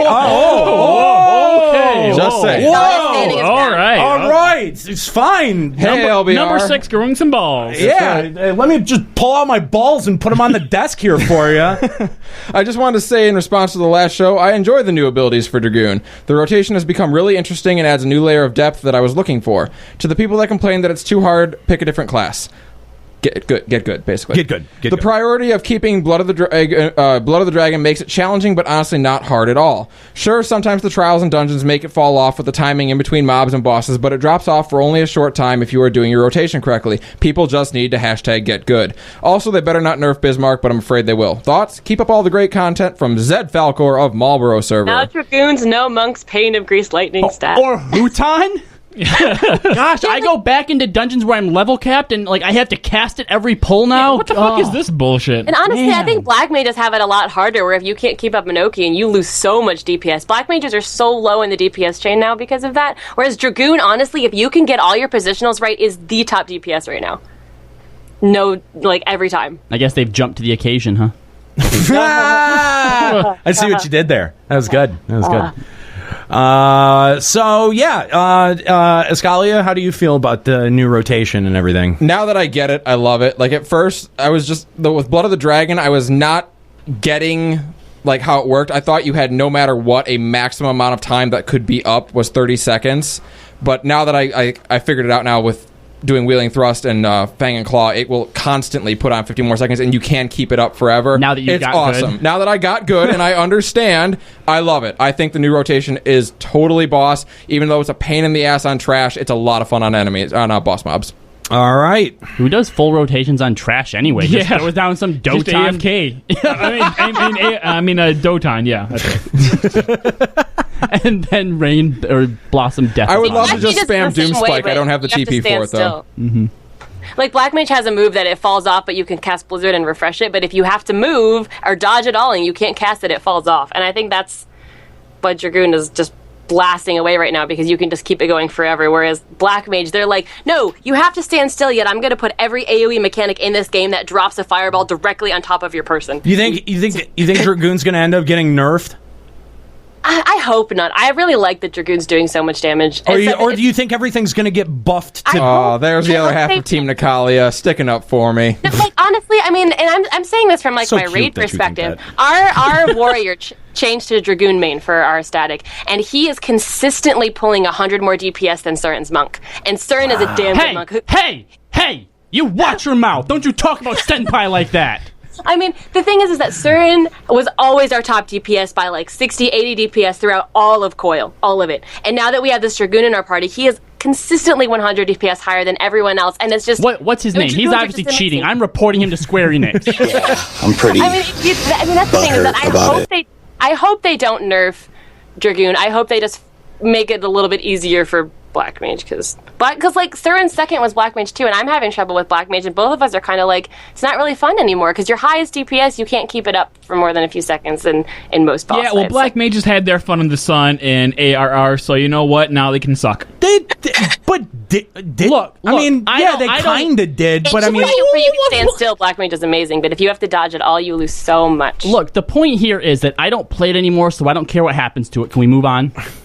Do you really want to move on to the next email? No, we're going to skip the next email. All right, well, before we do that, we have a caller on the line. We have Danielle J. from Goblin wanting to weigh in. What's up, Danielle? How's it going?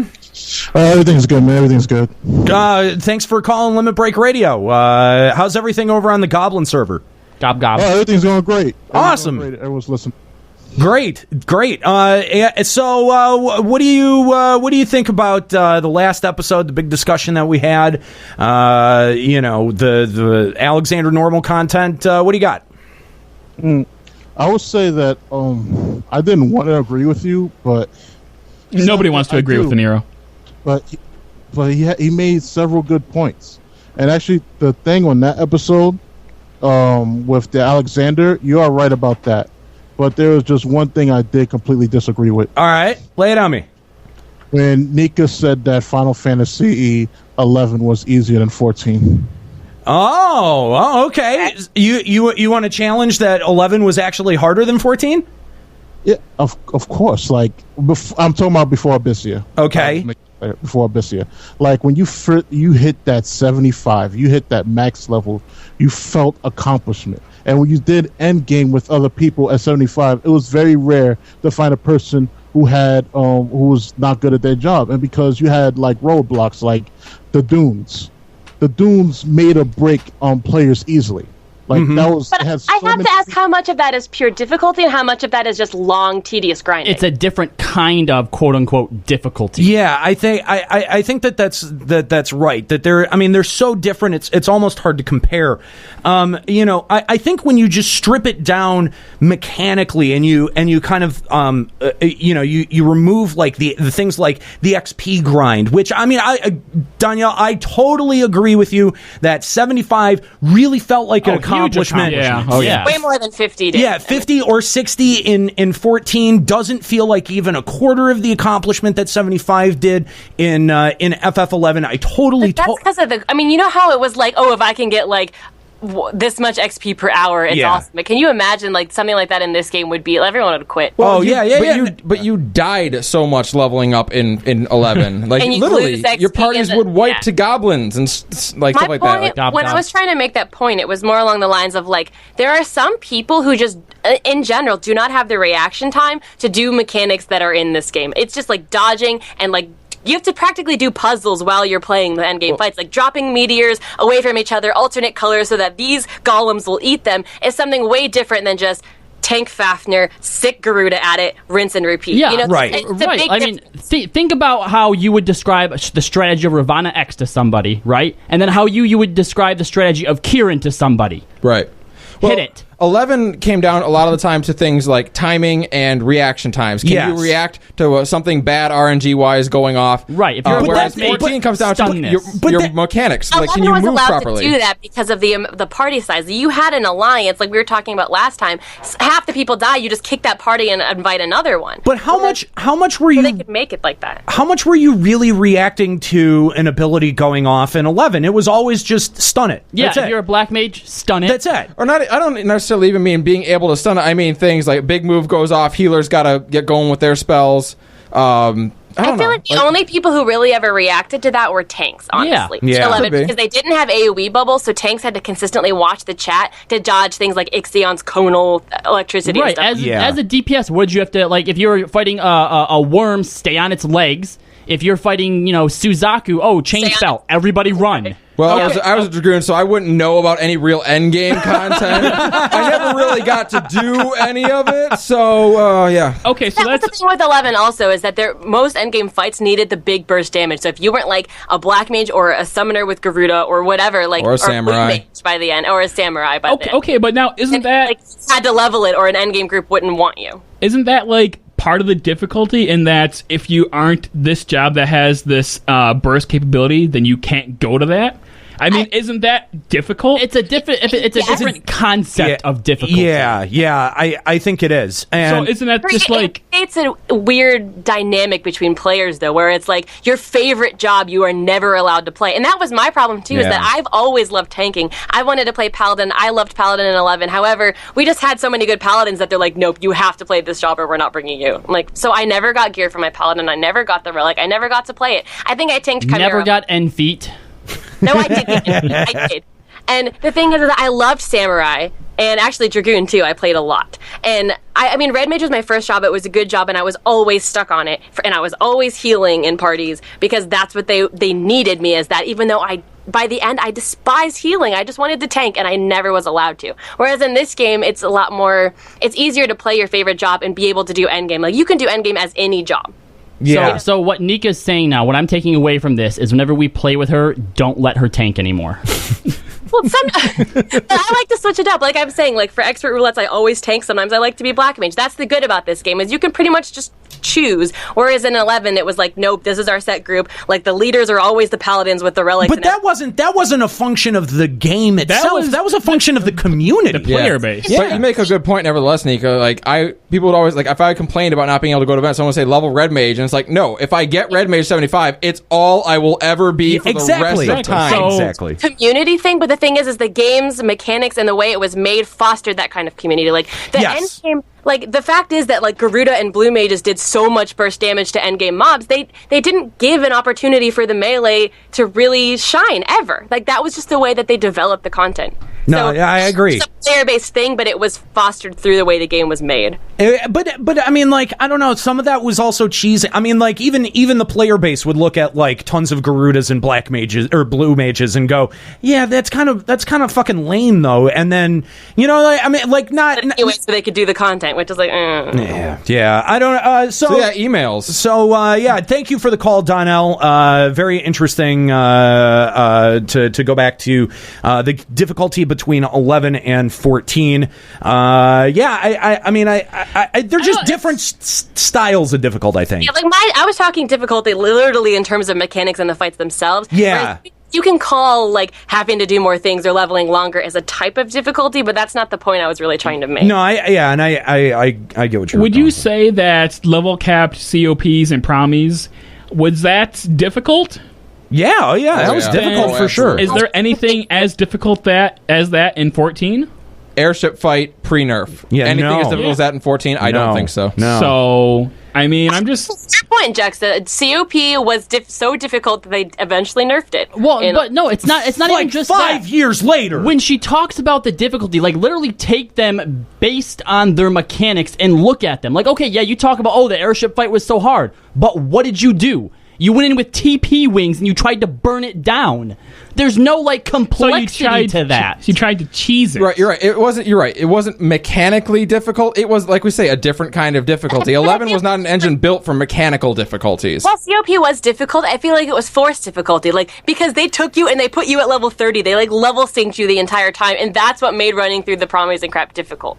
And I think that that 11 was pretty much just like, our content's easy. Let's nerf you 45. Well, no. I think make it hard for you. I think the purpose of level capping that content was that there was a fresh player base coming into 11 still, because it was released in North America and Europe later than it was in Japan. So they were trying to encourage participation from this fresh incoming community in the new content, and not to say that worked, though, right? And that they could have designed those fights exactly the same. They could have designed everything about, like, the promi zones. Everything could have been designed for level 75, but that they arbitrarily capped it only because they wanted to try to encourage participation in the North American community. The way the maps were made and the fact that, like, everything was true sight and true sound or whatever, nobody wanted to go back and help those newer players. So that's when they ended up nerfing it and adding the incentives.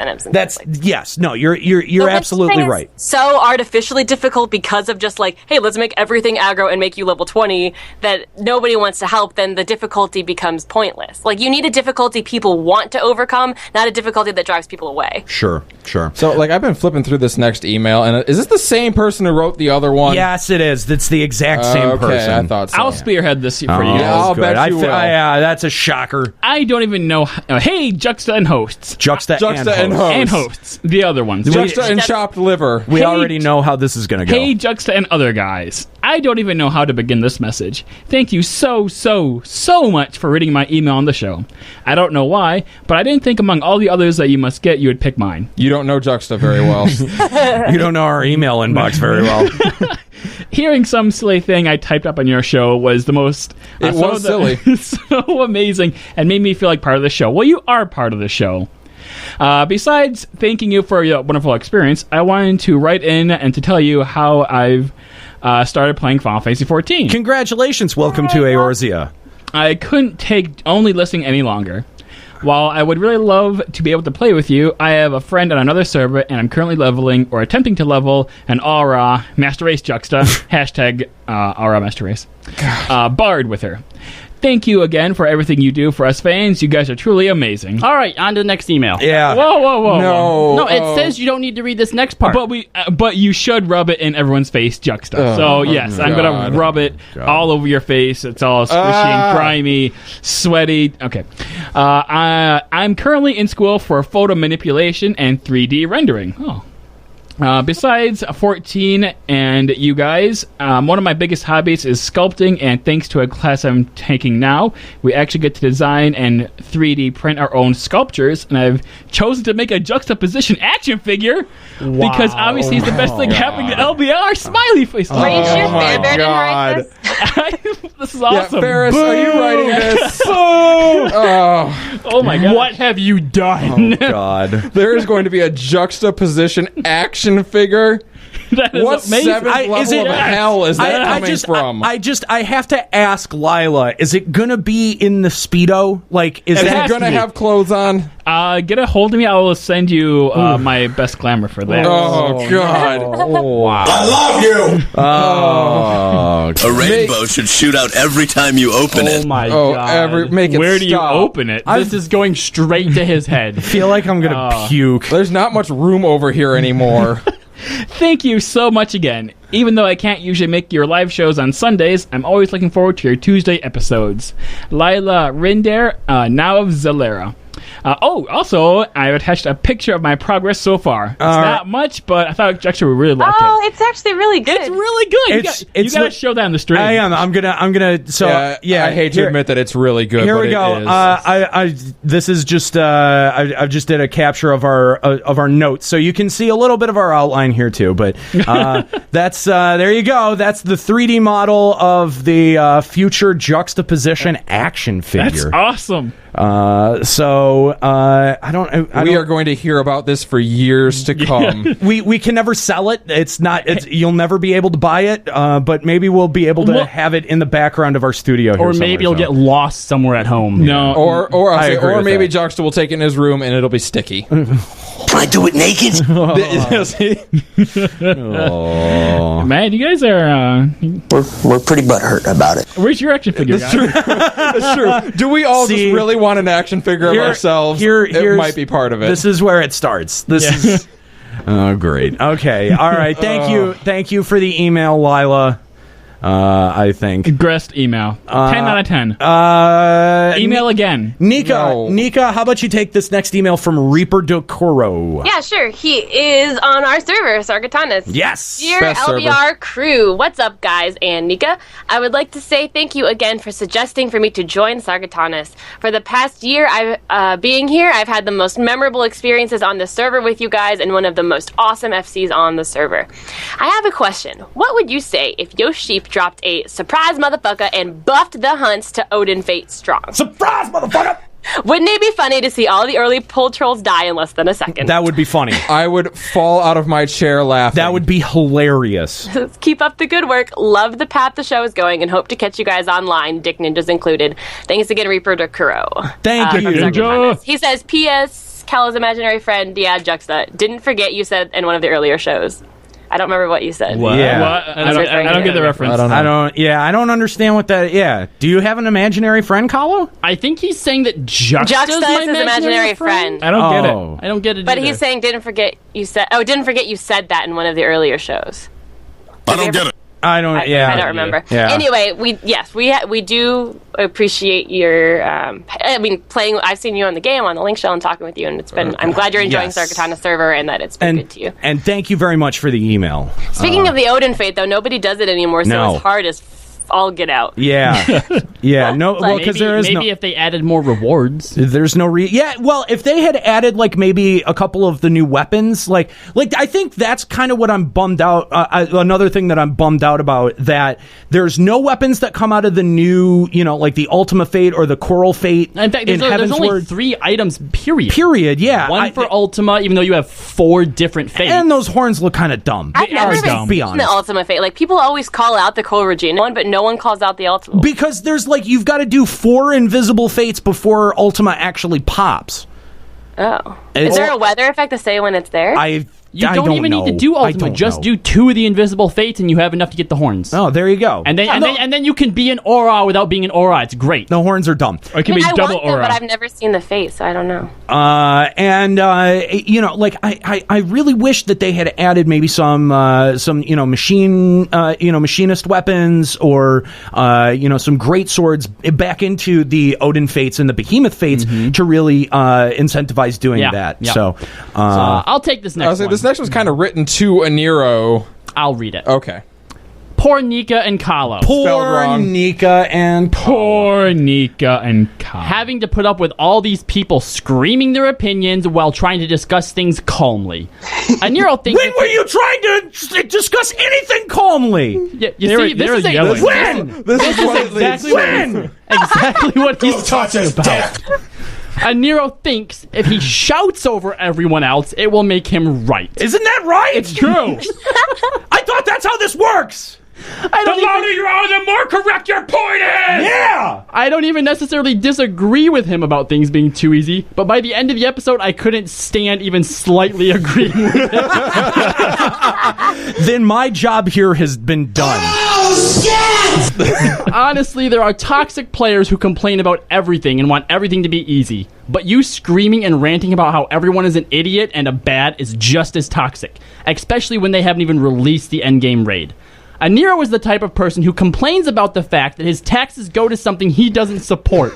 So does everyone else. Get over it. Every single piece of content is not for everyone and certainly not just for you. Okay, all right. I'll double down on this. All right. Oh, dear. I'm the kind of... Yeah, you know what? Maybe you're right. Maybe you're right, okay? And so I haven't pissed off enough people here. And so here's another thing that I don't like. I don't like children. And I don't like that my taxes go to schools. Fuck schools. I don't want... Excuse me. See? Are you fucking kidding me? Yeah, I am. You are kidding? You walked right into that one, Nika. Oh, my God.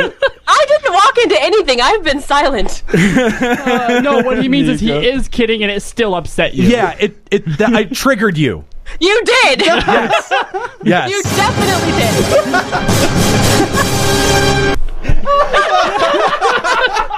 Okay, so hold on. Guys, I want to make sure that I have this right, just for those wondering out there. Okay, so trigger Kahlo with the FF7 remake. Yep.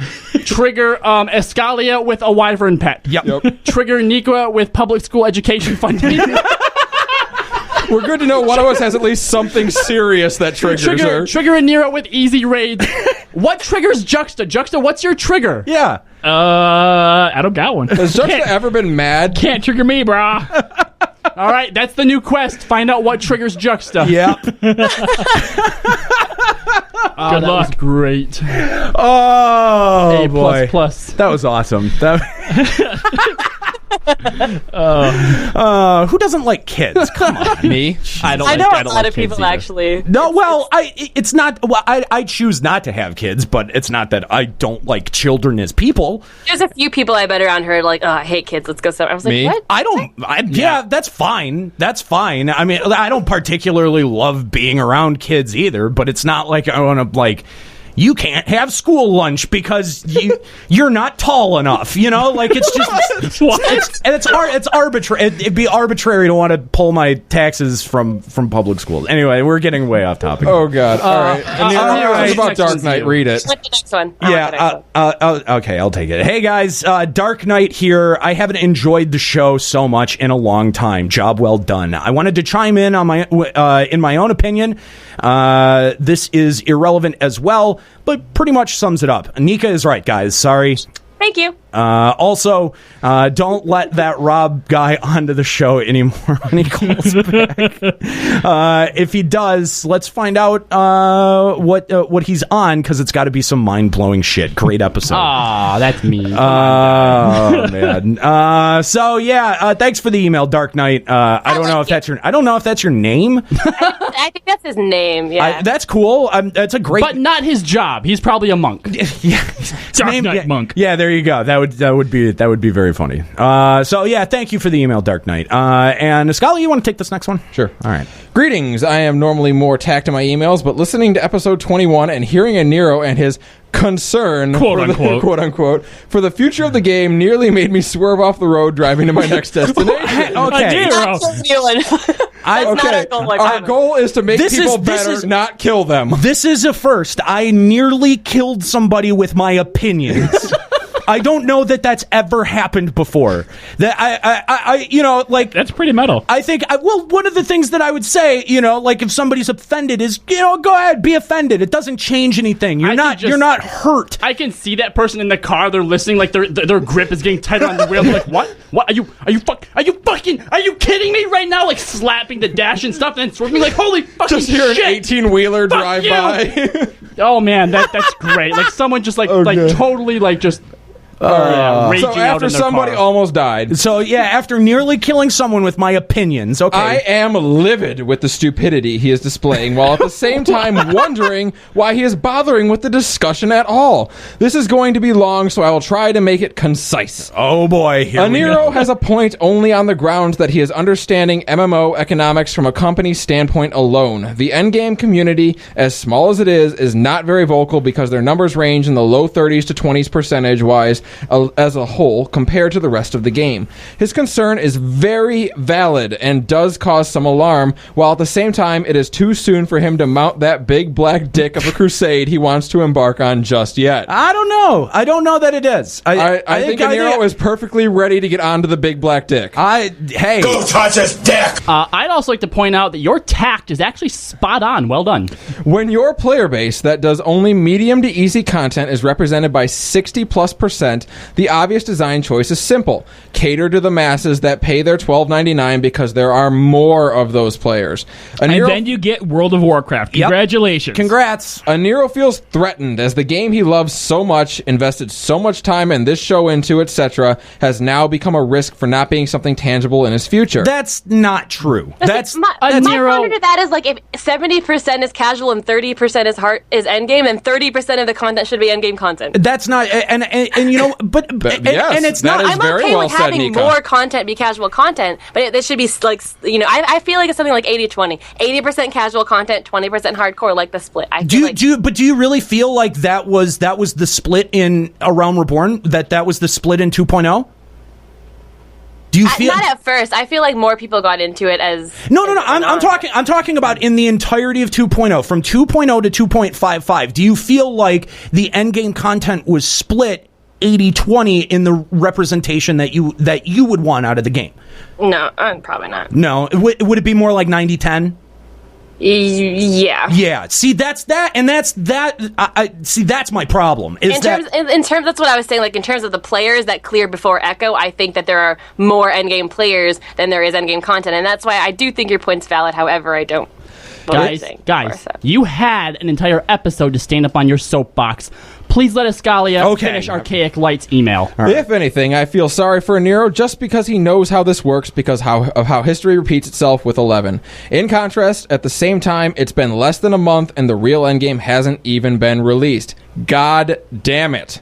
That's what caused me to nearly swerve off the road and write this email, which I can only assume he wrote while driving. Oh, no. They addressed that at the bottom. Keep going. Okay. Sorry.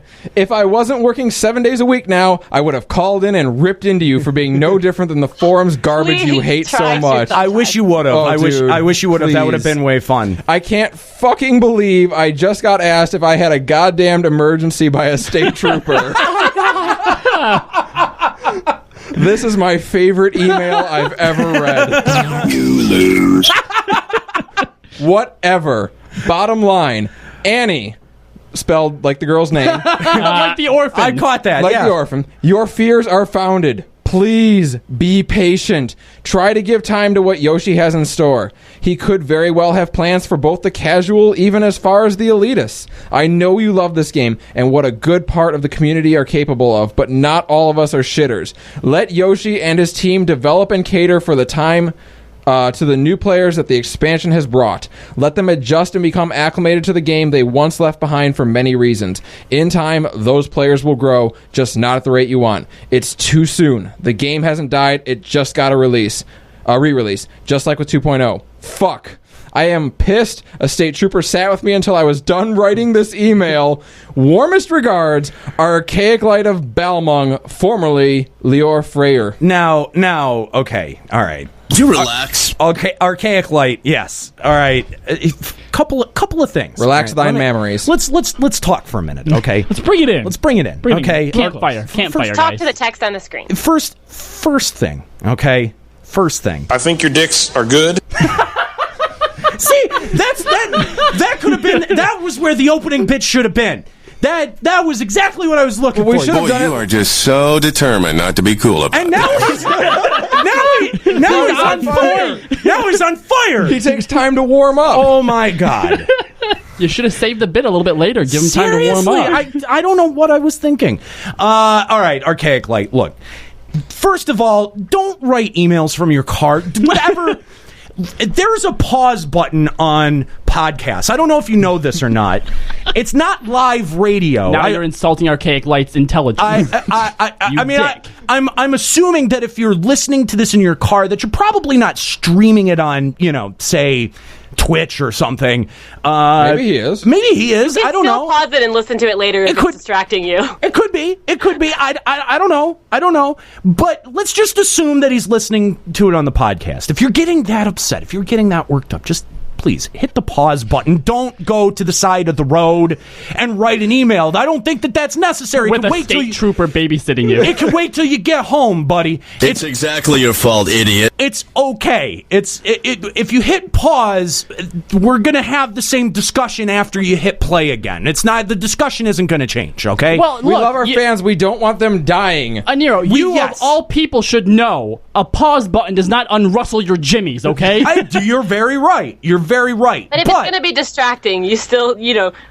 But your jimmies are still rustled. But you're still behind the wheel of a car, and you need to be responsible. That's not a joke. You do need to be responsible. Your life is at stake. Headline: Local Michigan podcast causes car crash. Other people's lives are at stake. If you're feeling yourself getting that worked up, just hit the pause button, wait, and listen to the rest of it when you get home, or when you can write an email from the safety of somewhere that's not like the 409. Okay. I do not want to have to get my phone out at work at some point and have to see the message that one of our fans died in a car accident listeting to us, or killed someone else in a car accident. God, yeah, we're not going to be in a good mood for the stream that night. We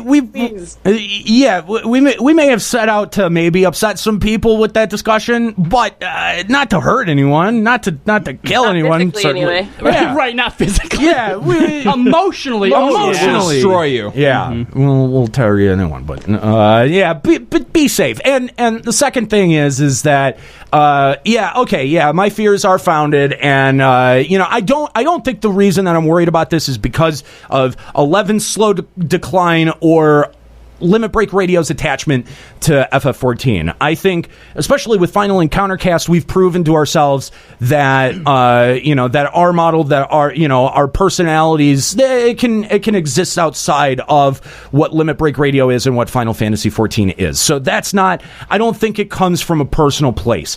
I think it does come from a place of watching other MMOs develop and watching what they've done and how their communities react to that. Oh yeah. I mean, I know that I don't play WoW. I didn't play a whole lot of WoW, but I pay attention. I've always paid attention to what it's doing. Right. And what have been the last few headlines for WoW in regard to their subscription? Plummeting. Yeah, it's going down. Plummeting, and the reason is that there's nothing really to do. You're basically a really old game. You're basically just interacting with menus and setting things to be automated at this point. I'm sorry. I thought it was garbage. Hey, Callow. It is. Road Rage Radio.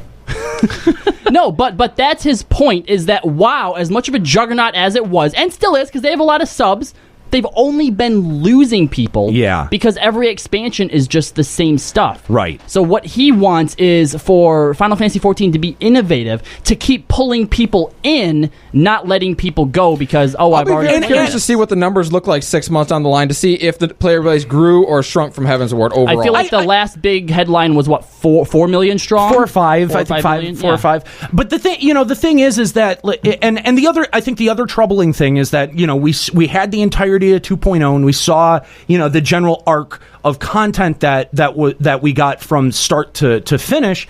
And, I think the concern is that, okay, what we had with 2.0 was good, and it innovated a bit, and it brought some new things to the table in terms of the MMO. But now what? Now you have an opportunity to direct your player base in different directions, to do different things than WoW did with its endgame, and to craft maybe a new style of endgame or something.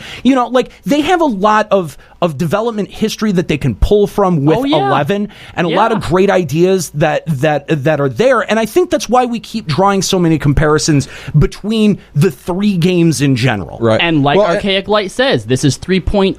Right. We have plenty of time. Well, like I said, he kind of echoed the sentiments of one of the earlier emails we had, where we said, again, this is a very new player base coming in, and people who are adjusting to new jobs that they're playing. Maybe that's why some of the content right out of the gate is easier. Yeah, that was it's a great point. That I did not even stop. Oh, that's what training dummies and dungeons are for. Oh my God. Although, I'll agree with you. That is what dungeons. That I feel like that's the purpose that dungeons serve. Right? Like, that's the function of a dungeon. It shouldn't be the function of your raid. If you're in the raid, you should know your job. That's never been something that's difficult. Right, and again, I agree with that. I agree with that email, but I just don't know. Like Juxta saying, I think that's more appropriate for dungeons than it is for a raid. Even I think that raid mentalities and dungeon mentalities are two different things. I think so. So well, and there's different sizes as well too. I mean, I can see both sides of that. All right, who wants to take this? I got the next one. All right. Hiya, gang. Last week's episode 21 had a lot of points made about Final Fantasy 14 that was hard to swallow.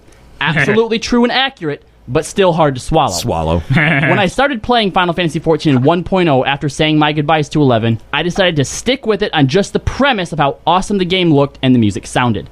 Once we heard that Yoshi P wasn't going to let the game fail and redo the whole thing, hopes soared. We had someone taking charge and a veteran of MMOs at that. The game became more and more epic as the story progressed, leading up to the night the servers were brought down in such a way that caused tears, awe, and even happiness.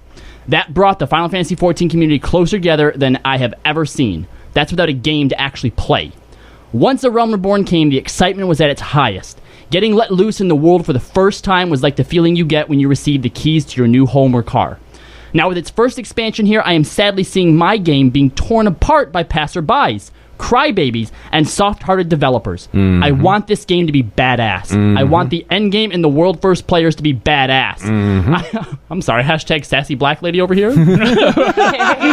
That's right. Snap, snap, snap. I want racist. That stereotype exists. I want Final Fantasy XIV to be the most sought-after MMO on the market because everything about it is epic, engaging, and leaves a sense of accomplishment. I'm afraid catering to the casuals and the we wants will never let the game achieve... We wants! I love that term! The we wants! Hashtag we wants! That needs to be a fucking thing. Shady Grove, oh my god, I love that. I am adopting that term. Get off his dick. Don't touch his dick! The we wants, I love it. The we wants will not... God damn it, that's all I hear now. The we wants will never let... Because that's how they cry to... We want The we want weeaboos? Yeah, that's it. There you go. You sound like an ambulance. It's the wambulance. Get it right. That's how the wambulance goes. We want. Quit wasting my time. Those people will never let the game achieve the vision Yoshi P originally had. We will only have the greatest looking theme park MMO there is, with lots and lots of kiddie rides. And I am sure that Yoshi is a little saddened and frustrated that the priority of giving the people what they want at any cost instead of holding onto his guns will eventually cause another Dalamon to wipe out Eorzea. Ironic, isn't it? Shady Grove of Mateus. All right, so I love real that quick email. back That's to a great his email. It was, and back to his first paragraph where he talks about the last episode being hard to swallow, accurate and true, but hard to swallow. We talked about it on the Green Room show after the last episode, which you can get on YouTube on Limit Break Radio's YouTube channel. This one has gone out for free, not just for Patreon. Everyone gets to everyone gets to check see the that Green out. Room episode from last week. We talked about how it's not every single episode we're going to do of this show is going to be sunshine and rainbows and fluffiness and happiness. Yeah. We're going to have difficult discussions sometimes that need to be had. And that's the purpose of the show. That's the goal of this show. Like, you may not agree with our presentation of it, but that doesn't make the points any less valid. That's right. That's right. And you know what? I said this at the very end of the last episode, and I'm going to say it again. Our audience understands that. Our audience understands the value of a good, complicated discussion that gets heated sometimes. And not everyone is going to agree. That's fine. Yeah. That's the nature of a discussion. That's the nature of a debate. Okay? It's the people who come in and say, you can't say that I have a fucking problem with, okay? And we got no shortage of those, too. Yep. There was no shortage of people saying that for whatever reason, you can't say that. And you know what? Fuck you. I can say whatever the fuck I want. You really shouldn't say that. You see? Whoa, with the language. I don't give a shit. I don't give a shit what you think I should say, what I shouldn't say, what you think my context is for my opinions. I don't care. That's for the audience to suss out. That's for everyone listening to suss out. Everyone listening can decide this one for one. You don't have to take to our YouTube comment section and try to get a whole legion of people to fucking hate me because you disagree with my opinions about a video game. There's already tons of people that hate him. Yeah, for a whole lot of good reasons. There's a lot to work with here, okay? I'm an asshole, all right? Like the people who think that they're insulting me by calling me a bad player, that's not insulting. The people who get insulted by that are probably, like, really bad player. I'm pretty secure in my skill level. If you really want to get back at a Nero, you need to join the vocal casuals about easier content. And then one day pop up, be like, yeah, Nero, that Alex Raid, that was my doing. I spearheaded that change.org. Or Steps of Faith, that was us. I don't know, you've got so much to work with. If you said that I would look like Thorin Oakenshield going out for a job interview, I think that you would have a valid point and a pretty good insult. But no. How's that insulting? Thorin Oakenshield's a beast, man. Yeah, but not when he's all cleaned up for a job interview and his hair's all swooped to the side and, like, he's got his resume. Like, he doesn't look like Thorin. He looks badass when he's got the dreads and the long beard and he's like, he looks a little bit like Rob Zombie, but you clean him up and you give him a nice haircut and you cut his beard and he just looks like some other fucking douchebag. Then like he's you. Just Boren Oakenshield, am I right? Yeah. Oh, God. So, you know what? Just, like, if you're going to try to hurt my feelings, like, fucking, like, try. Like, put some effort into it. But, yeah, be better at it. Get good. All right, our next email is a novel. Yes, it is a very, very long. Who wants to read this? I will take this. All right, so I'll begin with it. No. Stop it. First of all, I do want to... I got my hand on it. All right, you can just stop. Go Okay, ahead. all right. He's like, I was kidding. He's learned. Go ahead. Look at that. All I have to do, it's like Pavlov. All I have to do is hover over the mute button. He's like, no. I'm good. He's learning. It's only taken 9 years. It's like a shot collar. All right, hello. First off, I do want to say for the most part, I'm a fan of your show. I think you guys are thorough, and even though I may not share your opinions, I can appreciate it as an alternative look other than my own. My issue is that I recall not all that long ago, you guys saying how great the community is for Final Fantasy XIV and how it differs from so many other MMOs on the market. Now, I may have missed a caveat here, but I have heard you guys bitch and moan about the community ever since. Now, if you're mining the subject for viewers, listeners, and anyone else, then yeah, I guess keep up the work. I have no shits to give normally, but I find myself emailing anyway. I have just found the approach of get good doing harm, not good. Let's say your kid is learning to hit a baseball off the stick, and your only advice is get good. I'd call you out as the shittiest parent ever. Now, yes, you're saying it in the most... awesome parent ever. Now, you are saying it in the most general of ways. You can't spend every show explaining how to play this game to people, but your little mantra is bleeding into the game, and people who help someone get better choose to just hit them with get good. Whether or not the intent is there, some of you convey the elitist approach to the game, and it undoubtedly has a negative effect. Someone keeps running Steps of Faith and keeps failing. He asks someone about it, and they say, oh, that shit's easy. And what does that ultimately spell out for the person? They suck because they can't clear something that easy. I don't expect any of you to change humans, or to change. Humans don't change. People don't give a shit about anyone other than themselves. The poop socks to the rarely ever on adventurer. We just want to experience the game with as big a smile on our faces as possible. Fuck them can be your ideology. Just remember that some people don't have what it takes to do many things this game offers, but they have the same voice as any of us. I just don't think this community is any different than any other MMO community, and honestly, everything you've stated since that one day of praise agrees with me. If they piss you off, then you don't talk about them. We want to address any of that before we move on? If they piss you off, you don't talk about them. That is the exact opposite theory that we use. If somebody pisses me off, I fucking shine a spotlight on them. The other thing you have to realize is that when we're talking about people on the show, we're referring to the community. We're never, I think, referring to the community as a whole.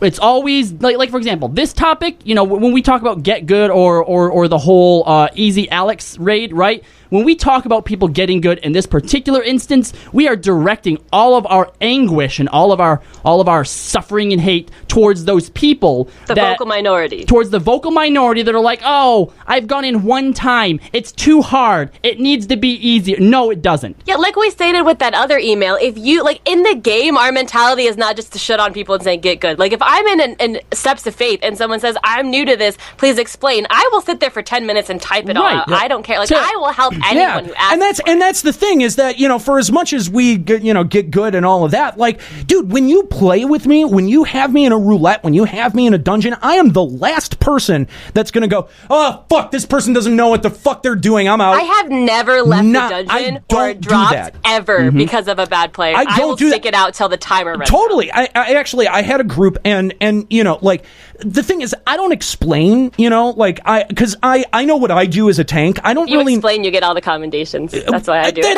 Okay, no, and that's up to other people. That's fine. That's fine. Whatever. But I just like to help people. I don't know. As a tank, I know what I do, and in some of the other dungeons. So I was running Fractal with a group, and the DPS was struggling. They weren't killing ads on the final boss, and we were continually wiping. And I don't know. I didn't bail. I let the other people. I was the last person out of there. I didn't bother. I didn't sit there and say, oh my God, you guys are fucking terrible. You suck. I didn't say anything. I just sat here and privately was just like, oh, this is brutal. And, that's the thing. Yes, again, going back to what Get Good is supposed to be, it's supposed to come from inside of you and wanting to get better than where you are. You want to surpass your own fucking limitations, man. Let me not my definition of what your limitations should or shouldn't be. Let me reuse your metaphor for you, okay? If we have a kid that's actually attempting to hit that ball, and every time they miss, they pick it back up, we're not going to tell them to get good. When the get good comes in is when they swing once, drop the bat, and walk off saying, I can't do it. Yeah. The whole and point I want it on a shit. I want it on a tee. I can't hit it when it's thrown to me. If you want to learn and you try, if you're new in the dungeon and you say, hey, I really need help, can you help me with this? Right. Then you are not the people we're going to just say get good and fuck off. Yeah. It's the people who, you can explain it until they're, people were saying, until you're blue in the face, but the thing is if they don't want to listen or they don't want to get better, they won't. Or they think they know better. We address get good too, not the people who just want to play the game and, work on it and have a smile on their face. We're not talking to you. Or they think they know better. That's the other thing. I've run into that all the time, where when you do try to help someone, they go, no, you don't know what the fuck you're talking about. Shut up. Now, to be fair, you're not entirely wrong when you say we'd be the shittiest parents ever. I mean, well, yes, you're not because of that. Horribly wrong, but not because of that. All right, so moving on. Quickly, episode 21 talked about the Aether Currents. I've gotten them all, and my problem with it is that by the time you've got them, the zone is pretty much useless to you. Yep. Your next leveling job, maybe, but by then you've gobbled up most of the quests, so you'd just be flying to do hunts. Yep. That, to me, is a waste of time. Which brings me to hunts. I, too, think that funneling gear progression from killing easy mobs is stupid. I've done it many times, have plenty of 180 gear, and have hated every fucking second of it. I guess the only way to not be harshly judged by this community is by doing something I absolutely loathe, just so I can more easily run Alex to do a bunch of fights that are, in fact, hard, but have been dubbed easy by one of your hosts. Hang on. First of all, do you need full 180 to run Alex? You need 170. No, you don't. No, you absolutely don't. So, no.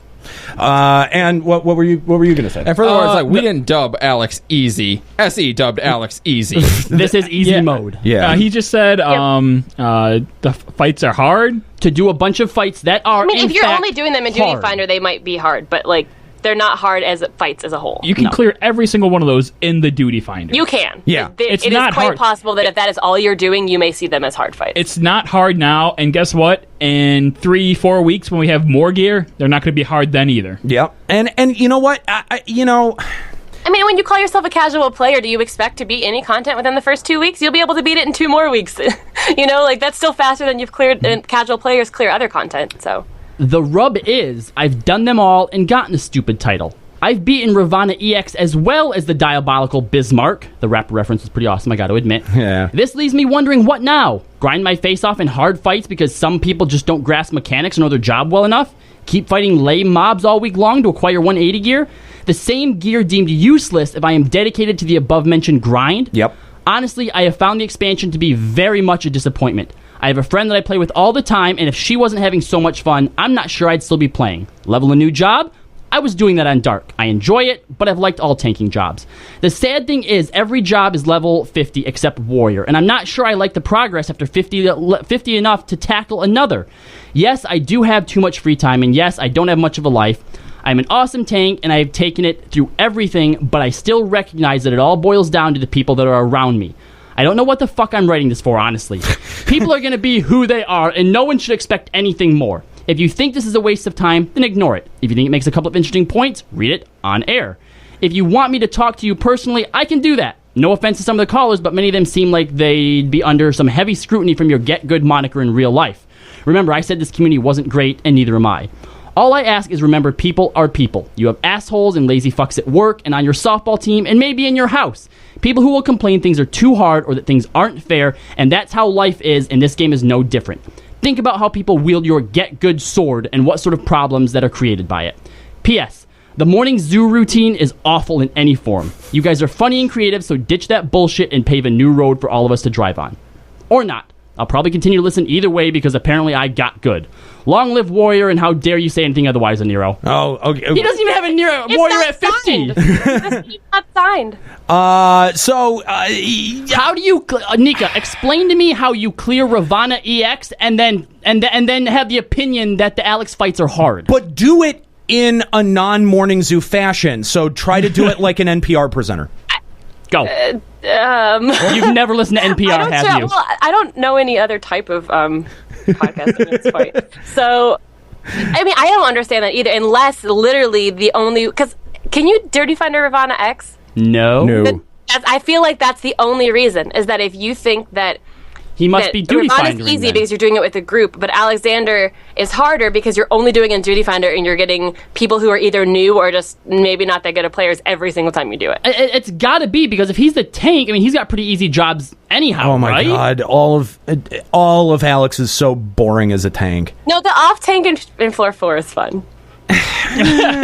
Not really. You just get sucked into the thing all the time. Oh my god, seriously, when we were doing it with the Nero, the first few times it was kind of cool, and then whenever I would get sucked, I'm like, oh, this is cool, you just hear him go, ugh. Yeah, because it just gets it gets really irritating after a minute. Rotation, I'd much rather main tank floor 4. You would know when a Nero got sucked in because of the groans that he would do. Yep. Well, I actually ever had it happen once, and the thing is that the off tank stole hate from me by accident, and then all of a sudden I was just gone, and I didn't realize what the fuck was going on. Yeah, you do turn forward the Nero, and you'll hear a grunt every time he gets sucked. Oh yeah. It's hell, Phrasing. yeah, that's weird when you say it like that. Nutter's gonna nut, man. There it is. And Things that I find like kind of, I mean, I don't want to say they're pointless complaints because everyone's allowed to have them, but like talking about how by the time you get flying, the zone is useless to you. Well, that's the point. Do you want flying? Like what we were talking about before, the bad thing about flying was that if you got flying at the beginning, you could just fly over everything and there would be no sense of the world at all. Which is why by the time they give you flying, it's like a reward for all the things in the zone. So that way, when you get to things like hunts or like whatever you want to do, you can just fly over it. So I feel like you're welcome to that opinion, but I feel like it's... But it's not even true, because even after you get flying, you do that last quest, there's still like 800 fucking Moogle quests in the Churning Mish you have to do. There's a bunch of side quests you don't want to do without flying. You know, you kept saying that, and I kept expecting like this huge line of Moogle quests, and it was never like that. It was never even getting sent. Did you do them all? Yeah. Oh yeah. First of all, Ascalia, do you even remember? You know what he did? You know what he did? He got sent back to fucking to Mogholm and then didn't do any of the quests, so he's just assuming that there's a ton of quests there. Is that what you did? Is that what you did? What, Justin? me? Yeah. No, I did all the fucking Moogle quests. Then how could you say that was like insanely long when they send you back? Because there was like flying, and you had to like find the little fuckers hiding behind pillars. Okay, so there wasn't a lot of quests. There was a couple of annoying ones. There was tons of Escalia, do you Did even find the Moogles in remember fucking all the Sea of quests? Clouds? And you know, I think you must have been like blackout drunk for half of it. I was going to say, do you remember me finding you drunk? And you're like, I found you, and I'm like, poke, poke, and you're like, I can't find the Moogle, and I'm drunk. That, like, I would And do I a flew Moogle off. quest. I would like do all I of them. don't remember that. I'd be like, great, there's 5 Moogle quests. I've done them all. They all have green check marks. I'd be like, okay, great, I'm almost done. I turn them in, and 3 more pop up for each green check mark I plug in. So I turn in 5 and get 15. Like, it never, and then I was like, okay, great, there's 1 check mark left. 3 more open up. 2 Like, side quests enter. Kyle, I don't remember that at all, Yeah, and no. frankly, that worries me that I don't remember that. You were in the rookery fighting those amphitheater thingies or the Vouvres. Yeah, the Vouvres, yeah. You're like, Okay, oh, I I do can't remember find that. it. I'm drunk, and then I just kind of sat there on my mount, like watching you, just like run in circles. I'm like, is he even trying to find them? I was really drunk on stream at that. Oh my gosh! Is that 85% of those quests are like 5 baby Moogles are lost. Please find them in the worst possible tiny little cracks that you could possibly find. And so, like, not only was there a lot of them, but it took like an hour to find each. It did. Moogle. No, it did not. No, it didn't. did It wasn't not. Okay, that not an bad. hour, but it, like there was times where I was Nika? there was like 3 Moogles lost. I found 2 of them, and the one was like it took me 15 minutes to find. Nika. And I'm not the only one because Nika. that's what Yoshi was Nika. talking about in his live. Nika, What? I say this in the most loving way possible. Get good. Don't take your advice by complaining to Yoshi P to make me better. Okay, guys, What? On a more serious note, we Yeah. have a very a call, a very special caller on the line. Oh, we do we? Yes. Okay, hey caller, you're on the air. Hello. Oh, hey, look, it's Robert. Rob from New York. Robert, how you doing, man? I'm doing good, actually. I'm watching you on Twitch as usual. That's great, man. I'm really happy for you. So now, Robert, I feel like our time got cut a little bit short last time, and we didn't get to ask you enough about yourself, and so you've become this a bit of an enigma here on Limit Break Radio. So, if Rob, do you play Final Fantasy 14? Actually, no, I don't. Unfortunately, I don't have a working computer, unfortunately. Oh, okay. Did you used to play? Unfortunately. No, I have played other MMOs. Oh, okay. All right. Fair enough. Now, Robert, do you have like a PS3 or a PS4, man? No. The last PS3 I had crashed. Oh. The PlayStation Network crash incident. I'm actually curious then, Robert. Like, what brought you to our show? Yeah, how'd you find us?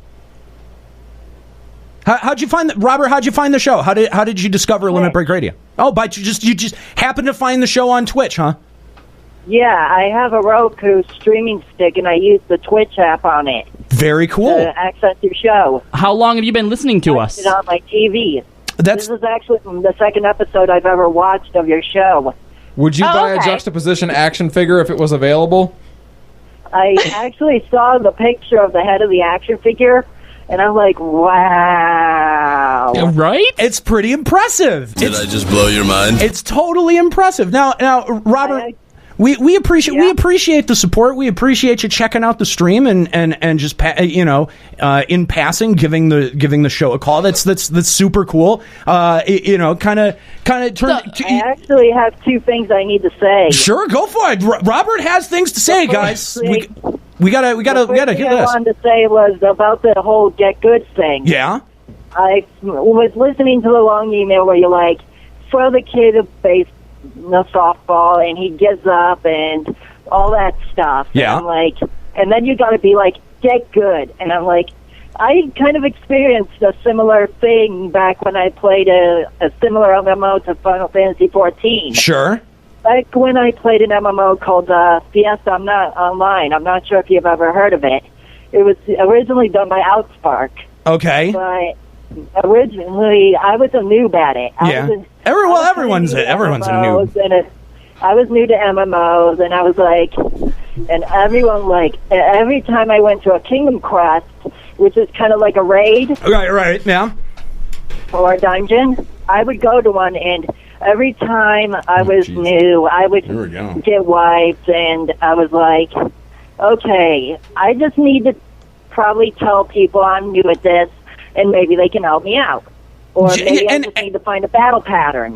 So Robert, let me guess. So when you would tell them that you're new to the fight, they would be very accommodating and help out most of the time, and then you probably ran into some asshole that was just like, nah, this if you don't know this, you need to get the fuck out, right? Like, is that basically right? Yeah. See that, and Robert bringing up a great point. That happens across all games, all MMOs, and so Robert, what did you do, man? What did you do? Did you end up getting good? Did you end up practicing and being able to beat the encounter? That's You did. exactly what happened. There you go. Getting good. I ended up, quote unquote, getting good. There you go. And I ended up getting practice, and I leveled up, and then they got to one of my job class change, which is a level 20, and I got really good at it. And I'm sure I got killed once or twice, but by the third time, I got the hang of it. There you go. Now, Robert, Robert, we got to move the show along a little bit. I know you said you had another point. What was your other point, my man? My other point was I wanted to talk about. I am familiar with Final Fantasy, being I have played previous games in the saga. Yeah. I wanted to bring up a good topic starter, possibly. Sure. My topic is maybe we could talk about good memories from other games in the series. Yeah, Final Fantasy 14. Robert, we this show has been around for almost 10 years. It's going to be 10 years next year that we've been doing Limit Break Radio. And one of the things that we did before we brought the show back in 2013 is we did a show called The Great Final Fantasy Debate, which you can find those episodes over at limitbreakradio.com. I participated in that. Juxta, you were here. Escalia, you were here. Nika was here. And another good friend of ours that did a lot of work with Limit Break Radio in the past, Tom, too, joined us for that conversation. So if you're interested in hearing something like that, we do have an episode exactly like that. It's actually 2 episodes exactly like that over at our website, limitbreakradio.com. Thank you for calling in. Again, Robert, it's always fun to have I'd like to commend. This is what I'd like to commend him for. Okay, Yeah. This is only the second time he's listened to his show. Yeah. To this show, 2 times. Yeah. And he's called in 3 times. He hasn't even played the game. Yeah. So all you jokers out there who actually play the game, play the game and are watching and have the audacity. Well, all right, not the audacity. Sorry, because we like the the shade you throw at us. What's your excuse? Yeah. Call in, motherfuckers. Wait a minute. So he said he doesn't actually play the game, right? Right. Last time he called in, wasn't the very first thing he said that he just got a Gil spam message? Oh well, he had said golden plat. So that was the giveaway. That's how I kind of knew he didn't play FF14. But thank you, Robert, an enthusiastic MMO fan. You got on the show twice last time, and you got on this time. Thank you for calling. We're the probably chat has discussed that segment more than any other part of this show. Yeah, I think that Robert has a little fan club in her. I think he does. I think he does. Maybe Robert, if you keep listening and if you ever decide to pick up FF14, please let us know because we would be really happy to try to get you acclimated to and hear about your progress. FF14, and keep us up to date with your progress and what you're doing, and hopefully you'll get that better computer, man. Yeah. The requirements on the FF14 client aren't too high. So Robert, to get a better computer, all you have to do is start a successful podcast and have a fundraiser, get really drunk, be as handsome as Callow. It helps. Aw, thank you, Escalia. Do my part. Oh, dude, get off of his penis. Go touch his dick! My God. Yeah. All right, so we've got a couple more emails here. Wow, we've a couple. Got a lot. Remember, we got like 20 still. emails, man. Don't we still have a contest? To I feel like there's like we 10. do. Annika, okay, we do. The winners. So we're Yeah. Let's keep it moving here. All right, I'll go. Hey guys, as I'm listening to episode 21, I feel a seething hate culminating from the idiocy and laziness of players. Yeah, me too. I feel like the culture of MMOs has changed. Yeah. Players are more interested in gimme, and less all for one and one for all. or we wants. Well, not just we wants, but I mean, like, you know, I deserve this. It's a very entitled instant gratification of Facebook games and mobile apps. It's a very entitled goddamn Happy Birds. It's an entitled attitude, and that's the thing that I don't like. It's I deserve this. I pay my money. I deserve this. Yep. Most games these days allow for more single player experiences in which you can get everything. I respect any game that requires a team to achieve very difficult things. I don't respect people that whine about loot systems, how hard content is, how easy it is to explore content without actually putting forth effort.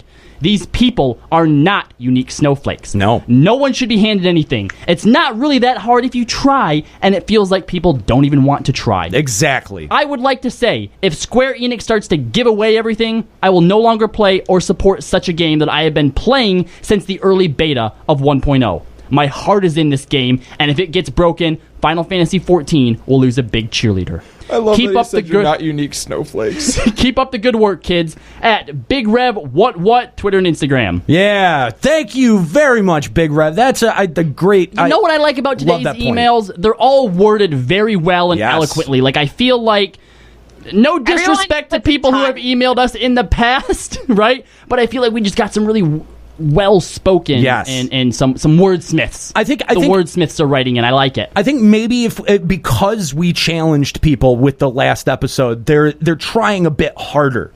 You see what happens when you challenge your audience? Oh, I see where you're going with this. They get better. They get better. They do. You just had like a really diabolical Mr. Burns thing going on there. You're like, yes. I got to weave together a really cogent point. Look what happens when you put out challenging content. It was less weaving together a cogent point and more like hammering together a big argument. Okay, all right. Fair. Hi, everyone. Aeolian Mode from Hyperion again. Just wanted to throw in my long-winded opinions on last week's discussion about Alexander difficulty, community whining, and etc. I think Scully, could you liven it up a little bit? Yeah, come on. Come on.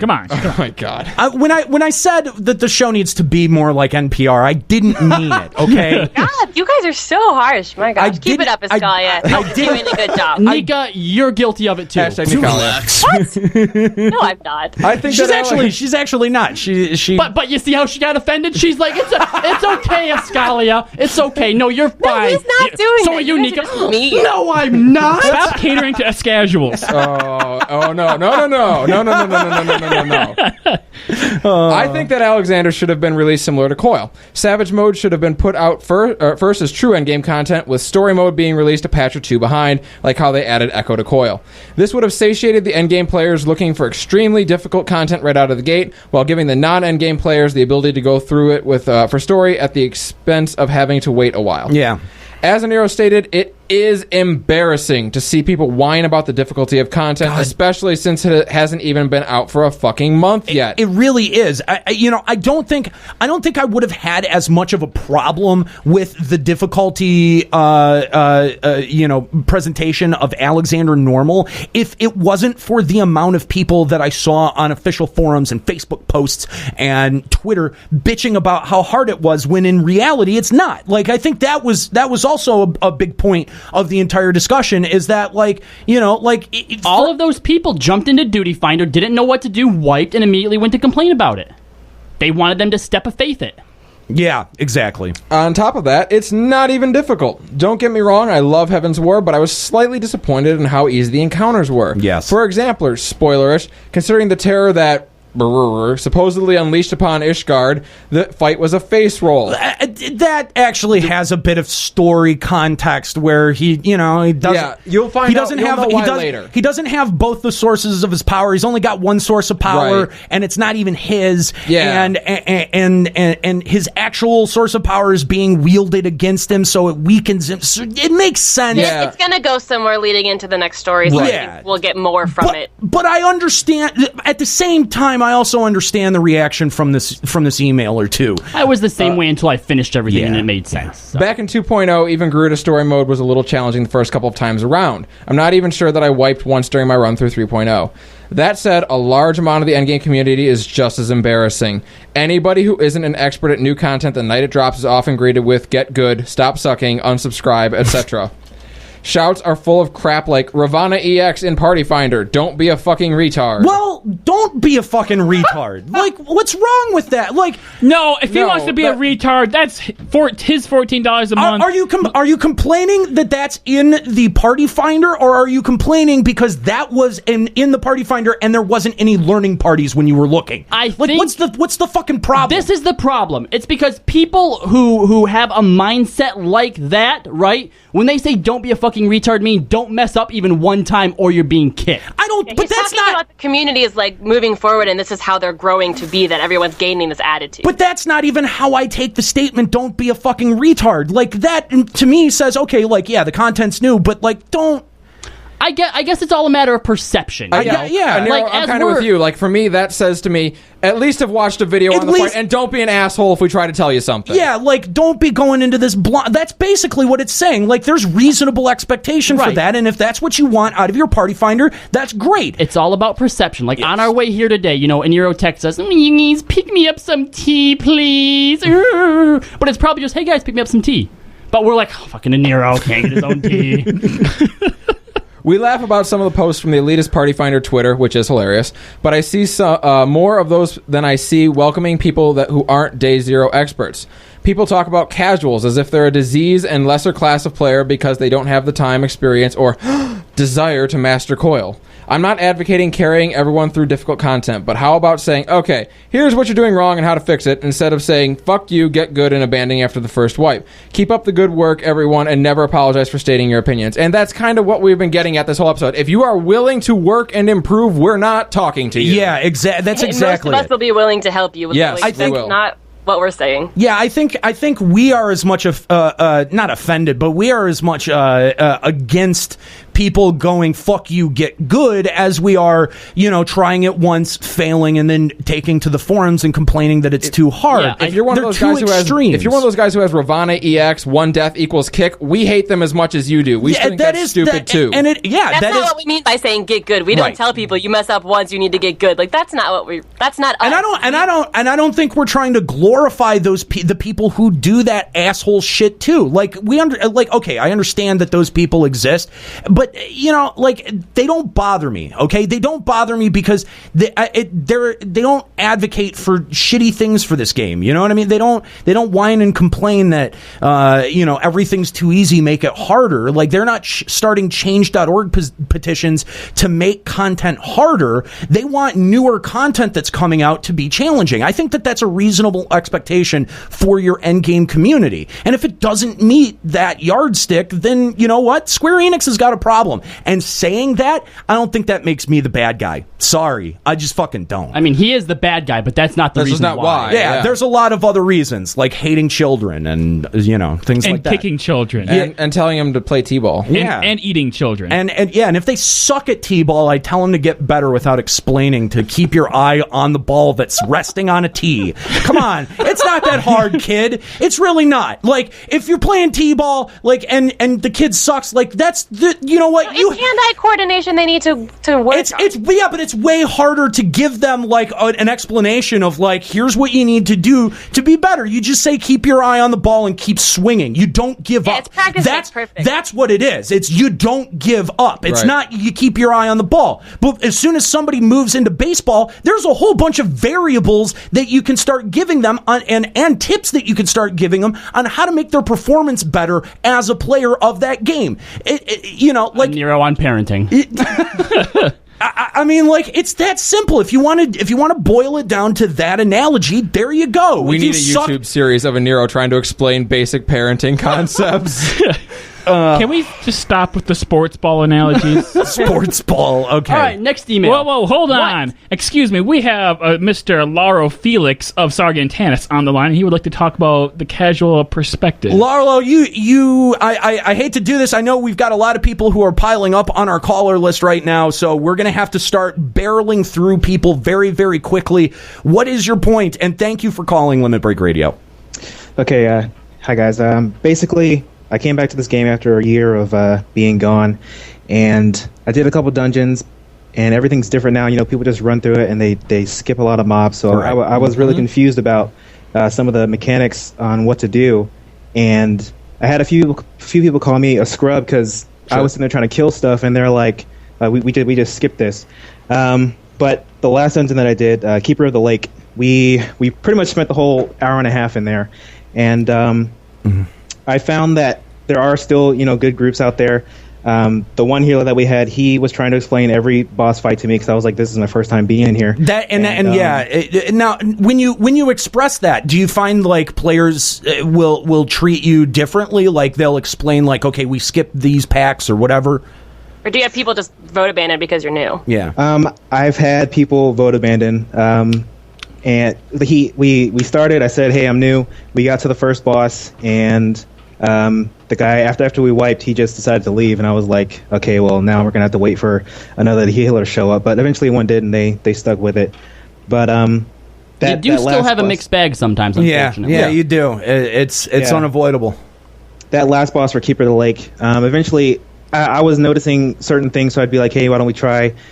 tanking the Mirage Dragons on the side of the platform because you don't get hit by as much AoEs. And eventually we cleared it, and people were like, "Oh, thank you, that was a great idea." Even though you're quote-unquote new, you still helped us out. Right. And I've tried doing in-game, my free company, we tried doing Coil, and we got to like turn 5, and eventually we just hit a wall where we couldn't beat it.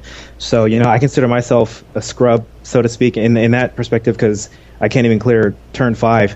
And now I feel like I'm so far behind in this whole eye level progression. Like my eye level's 112, and now we're up to 190. So that part of this game is daunting to me. I really don't like that. Coming from 11, you could just get certain pieces of gear, and they'd supplement you until you're ready.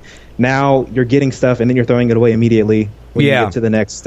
Well, don't worry too much about the eye level. Just grinding through the quests from 50 to 60 is going to get you eye leveled up pretty well. Yeah, that's the first part of that, and then like I heard people complain about the log grind at the end. I don't think the log grind it's not that bad. It's not even near where it was in 2.0. But your eye level will end up increasing extremely fast, just by doing stuff.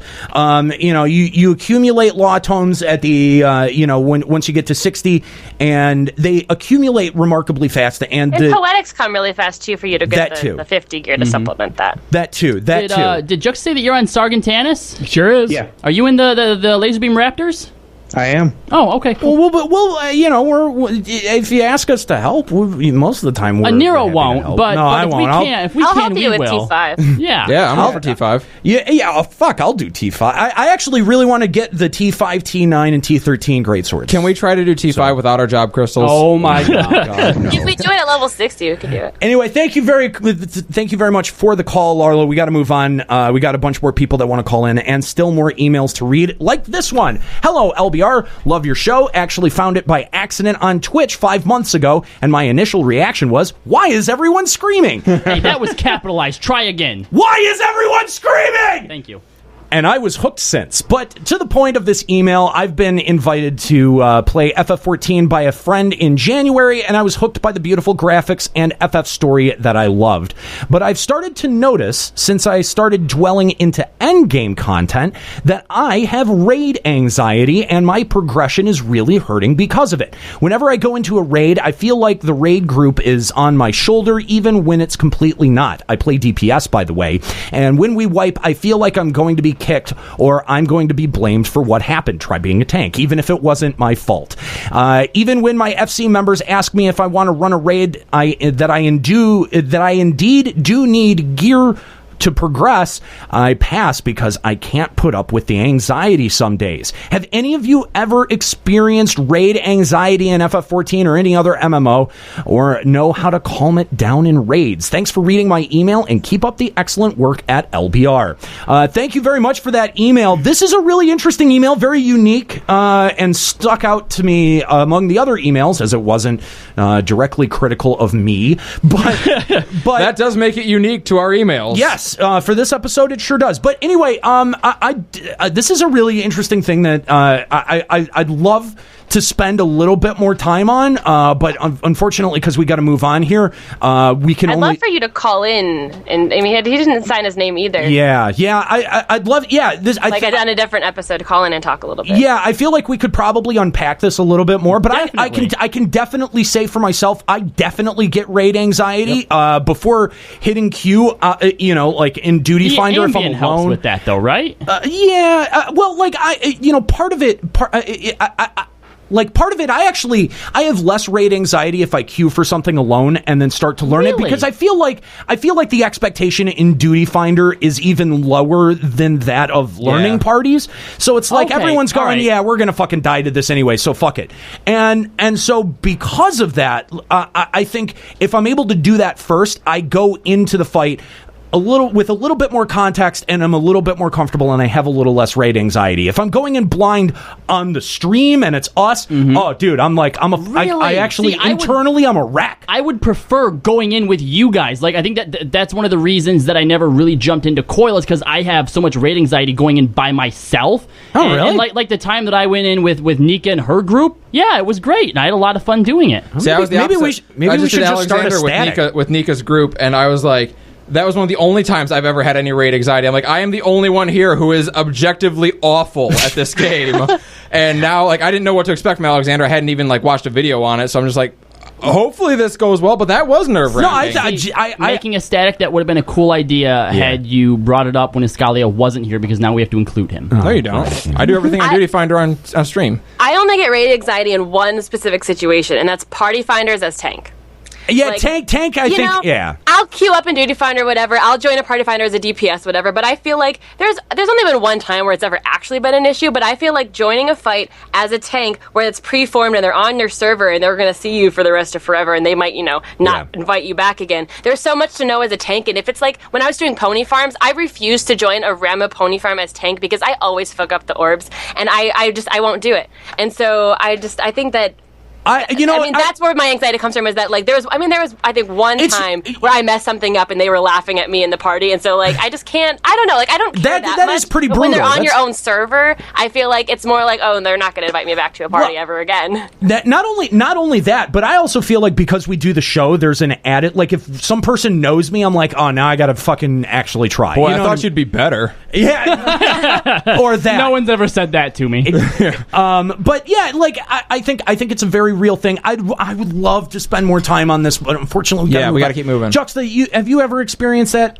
Yes, like basically all the time. That's the primary reason why I don't raid, especially if I don't find go on party finders, because I'm just so like I just can't click that button. I'm paralyzed by anxiety, so I don't do that. Okay, so again, it's a great topic, and very real thing, very great email. We really appreciate it. If you'd love, we're gonna put that one in the bag. Yeah, we're that'll be an episode at some point. We're gonna come back to this because you hit on something that I think everyone, it struck a nerve in the room. So we're definitely gonna come back to this. If you'd get a hold of us again, send a follow-up email on this if you would, and if you'd like to come on to the show and we could talk about it, and we can all have a big therapy session. It would be interesting.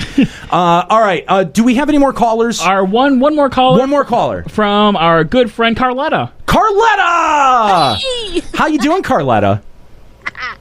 Yeah, my thing is, and I'll get to the point, is that what about when you do it over and over? And my problem, I hit a roadblock with T9. Yeah. You and everybody else. Yeah. I saw the video. And I'm going like, oh, dear God, how am I going to remember all these freaking rotations?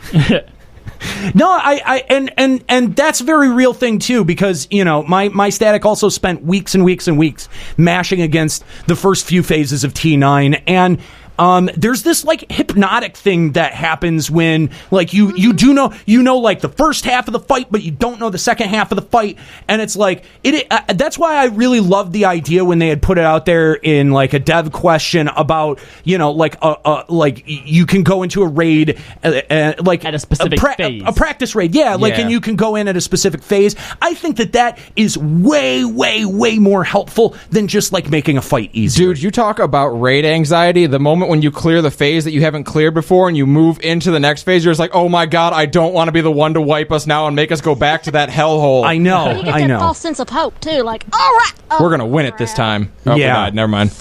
Yeah, my thing is I die, I get raised, and then right underneath me is orange, and it's like, oh fuck. Yeah. I know it sounds like I'm a defeatist, but it's just like, how many times can you bang your head, even after you see the Miss Tech videos? Yeah. And she's like, and remember, we do the same thing over again after this third time, after you do this second thing, and like... Just keep at it. You'll get there. That really is. You don't need to get good. You are getting good. You're getting that is what it is. This is the process. Yeah. So. Yeah. Well, there has been other times when I said, "Fuck it, I'm not doing this anymore," and then 2 weeks later, I do it again, and sometimes, you need to take a Take a break, But, yeah. but It can be good to step away and take a breath. In response to how many times, just after every time, tell yourself Next one more time. All right. Thank you very much for the. Go ahead. No, I'm just saying, thank you. Y'all have. Oh, thank you. It's always great to hear from. It's always great to hear from you, Carletta, and thank you for calling the show. You get a shout out. Get your shout outs in. Shout outs to Celestia, the FC, that everybody that I know, and they tried to bear with me. There you go. If you get tired, just punch a polar bear. There you go. Thank you so much for the call, Carletta. Carletta going to be our final caller of the night, and let's pick a final email here. Does anyone have? I mean, I know we have a couple of emails left here. I can read that email about me again. No, I'll bet you know could. What? I'm going to go ahead and read the last one because it looks pretty cogent. All right. Well, here I'm going to get this one in here real quick. Hi, my character name is Sir Nuggets from the Goblin server. When I did Alexander raids, I had mixed feelings about them. They were very easy, which disappointed me, but it also had some fun mechanics, which I found very enjoyable. Overall, I would give it a D grade.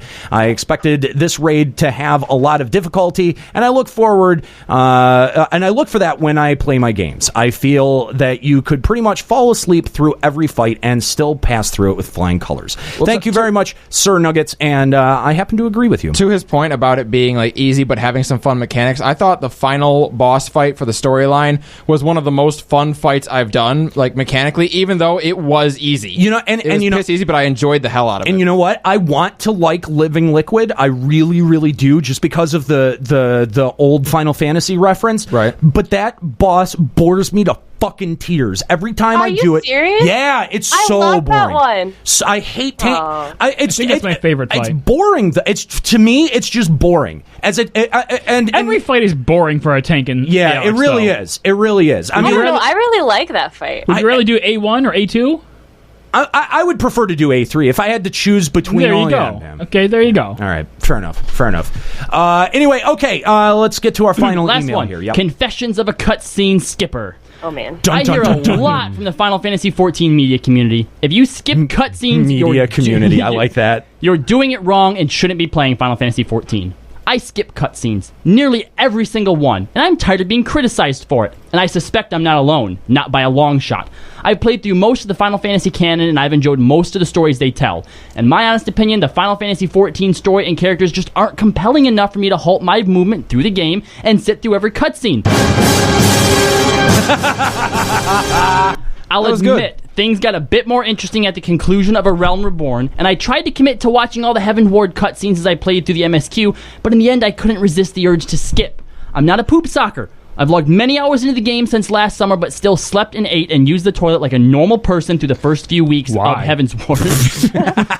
Nor am I wholly uninterested in lore. As a Nintendo generation gamer who is all grown up, I'm glad the Heaven's Ward has taken the story on a darker turn as I've craved grittier and more mature stories from Final Fantasy. But instead of watching cutscenes, I'm satisfied to turn to Aetheryte Radio, Mr. Happy, and Ethis Asher and the respective lore casts and YouTube videos in my off time in order to maintain a general overview of what's going on. I play Final Fantasy XIV because I enjoy character progression, learning every job, crafting and gathering, hunting, struggling through difficult raid mechanics with other players, mastering those raid mechanics, making in-game friends, and being a member of the Final Fantasy XIV community at large. Essentially, playing the game. These are all perfectly valid reasons for enjoying any MMO independent of the story. Before you tell me that watching all the cutscenes enriches my experience of the game, I'll say fair enough, and YouTube whatever I'm interested in later.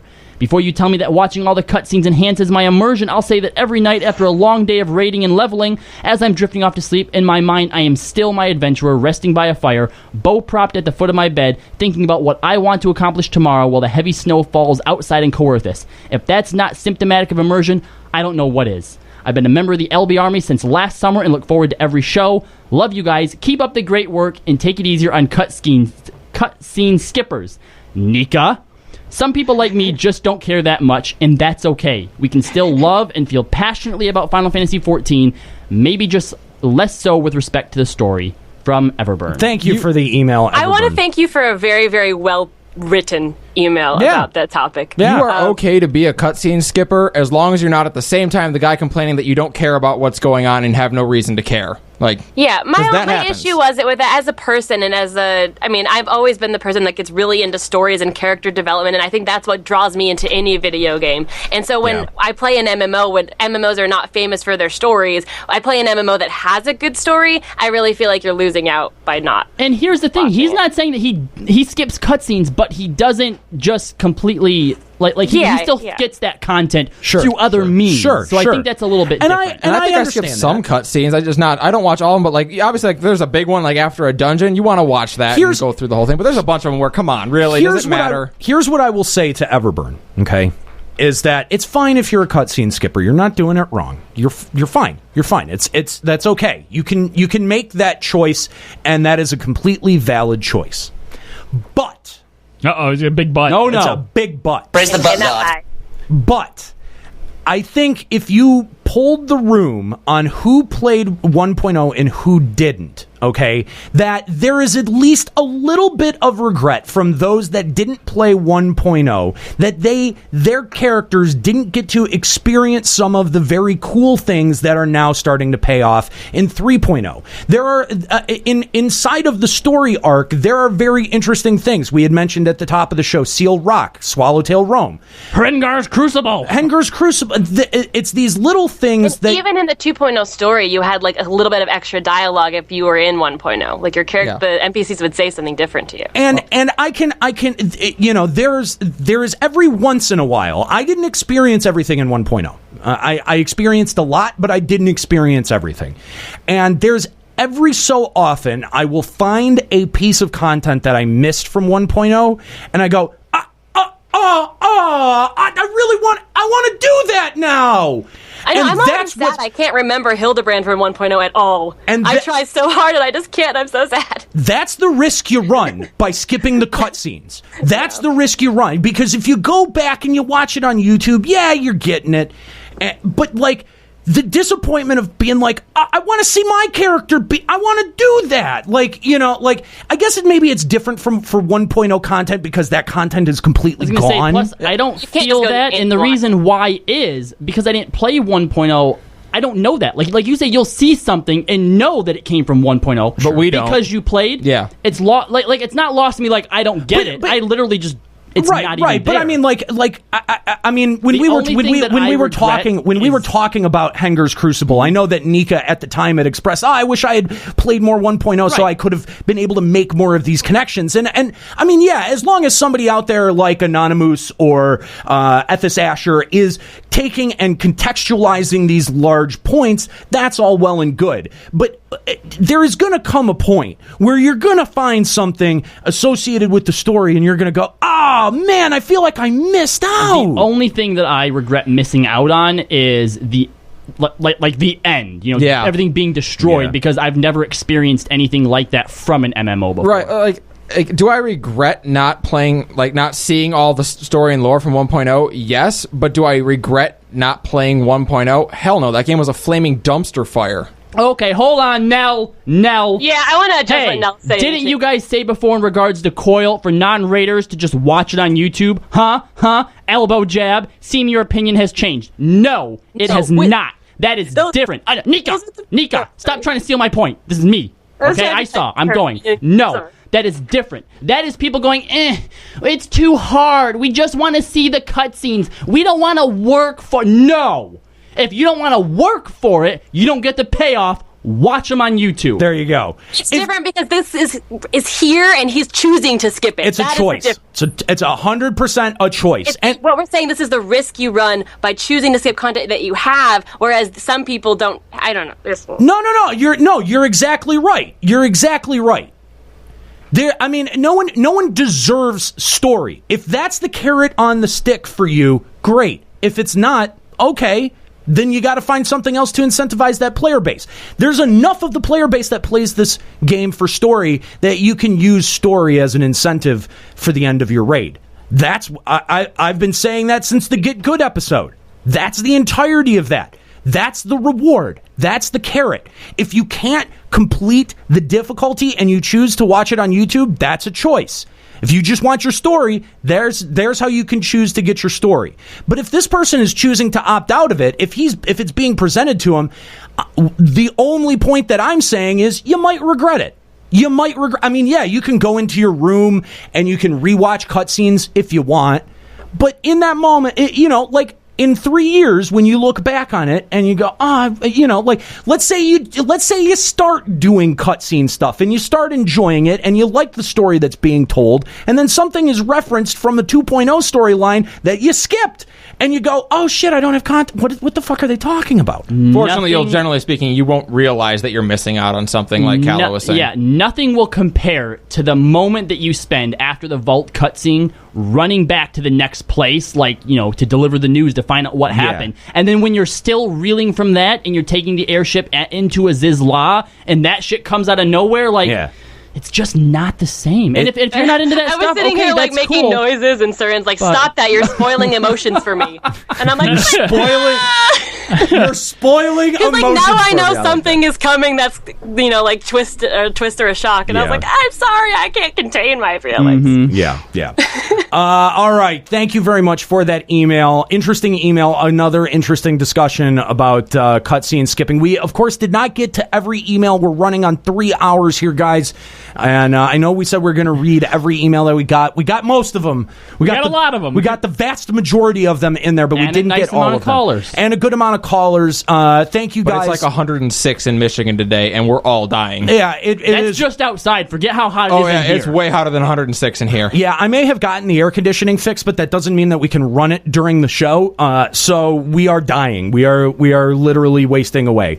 So thank you guys for tuning in on twitch.tv/Limit Break Radio. All 373 of you that are tuned in right now. I hope that you're all subscribed over at limitbreakradio.com. If you're not, head on over to limitbreakradio.com. Follow us here. Join us each and every single Sunday for the most entertaining Final Fantasy XIV podcast on the net. And I say that confidently because no one can match our energy. No one. It's true. It's true. It's just, you can't. You can try, but you can't.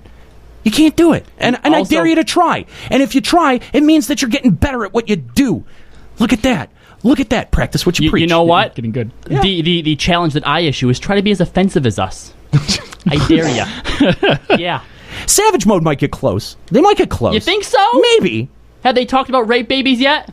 No, they haven't talked about rape babies. That's for sure. Okay, have they had to? But that was completely in context. That wasn't. Have they had to censor their green room videos yet? I don't think they do green room videos. Well, okay. You know what? Savage mode, get good. But speaking of green room videos, if you're interested in the kind of content that we provide for our generous LB army that fund us over at patreon.com/limitbreakradio, well, you can head over to youtube.com/limitbreakradio and you can check out the green room episode for number 21. If you listened to episode 21 and you're like, I have more things to say about this, and I want to listen to more people yell. Well, we don't actually yell in the green room video, but if you actually want a peek behind the scenes on what we do here on Limit Break Radio, head on over to youtube.com/limitbreakradio. That green room video is available for everyone. And if you end up liking it and want more of it, you want the green room episode, green room show for this episode, number 22. Well, all it takes is just $1 a month over at patreon.com/limitbreakradio. I did see somebody gave to the Patreon while we were were And live. someone subscribed. Thank you very much. We also did get a sub. I think it got pushed down here. I'm not sure who it was, but thank you. If you want to support Limit Break Radio, the way that you can do that is by going to patreon.com/Limit Break Radio. We've had some of our bonus items start to go out, and I'm going to go ahead and share that with you here. Oh wait, hang on. I guess I gotta. One of the other things that you get to by watching our green room screen is to see my apparently handsome face. 1 out of 1 Escalias approve. Although we're going to be incredibly sweaty here today, so excuse me, I glow. Yeah. Okay. All right. So here you can check out. This is just our Twitter feed, by the way, but you can check out. This is some of the extra stuff that you get from giving to Limit Break Radio. If you give at the $20 a month level, you get this really cool Path Tag keychain here, as well as the LB Army dog tag. This is Dex Boost. This came from Dex Boost. Thank you, Dex Boost, for tweeting out your swag, and LB Army member number 51. So thank you for that. Also, we had a small Twitter contest. This was headed up by our official PR person, Kooky Persona, where she put out this image of me from FanFest. I think Ryuichi took that photo. Ryuichi give did him credit for that. Yes, Ryuichi did take. You were getting there, Nika. And this is when I was screaming about Dark Knight at FanFest, and so the contest turned into things that a Nero can be screaming at. So here's some of the entries that we got. We're just going to go through a few of them. This is Dex Boost's entry right here. Very, very good. We've also got some Jurassic Park that's a good one. inspired ones again from Dex Boost. We don't want to. That's enough from Dex Boost. This is one of my favorites. I'll bet it is. This one was from Guildwork Troll. Very nice work, Guildwork Troll. I'm getting it up the butt from Yoshi P. Nice. I like the. Where's the FF10 one? I want to know where they found that Yoshi P expression. Like, where do you find Yoshi P? He looks like he's screaming at something. I don't know where you find that. We like to think that they contacted him like, what would you look like if you were just fucking a Nero? That's so impressive. I love this one from Silo Eyes here. It's like a little comic. Can we find the Denmo one? Yeah. Oh yeah. Oh, we'll get Please, to that. where's the FF10 one? I laughed my ass off at that one. I saw that one. Oh my god, it's the best. Here's me yelling at noted conspiracist Alex Jones. I look like I have scared the literal shit out of him. It looks like he needs to go wipe the poop out of his pants because I have come over his shoulder and just started screaming about something The one with crazy. you yelling at Gordon Ramsay is amazing Yeah, too. it is. I like that one too. There it is. There's the FF10 one. You guys notice that one? You notice who's in the background? Mr. Face. Mr. Face. I thought that was great. Oh, that's funny. Here's one of me going Super Saiyan. This was from Mason, it looks like. Mason Raid of me going Super Saiyan. That's a pretty fun one. Here's a Hildebrand themed one. I am the agent of salt. Thank you. I hadn't seen that one. Thank you very much. What is that? Malky Thera. Thank you very much for that. Let's see. Here's the one of me and Gordon Ramsay going at it. I'm not sure who Your would win. DPS is so shit. I thought you were AFK. That's what I imagine he's saying.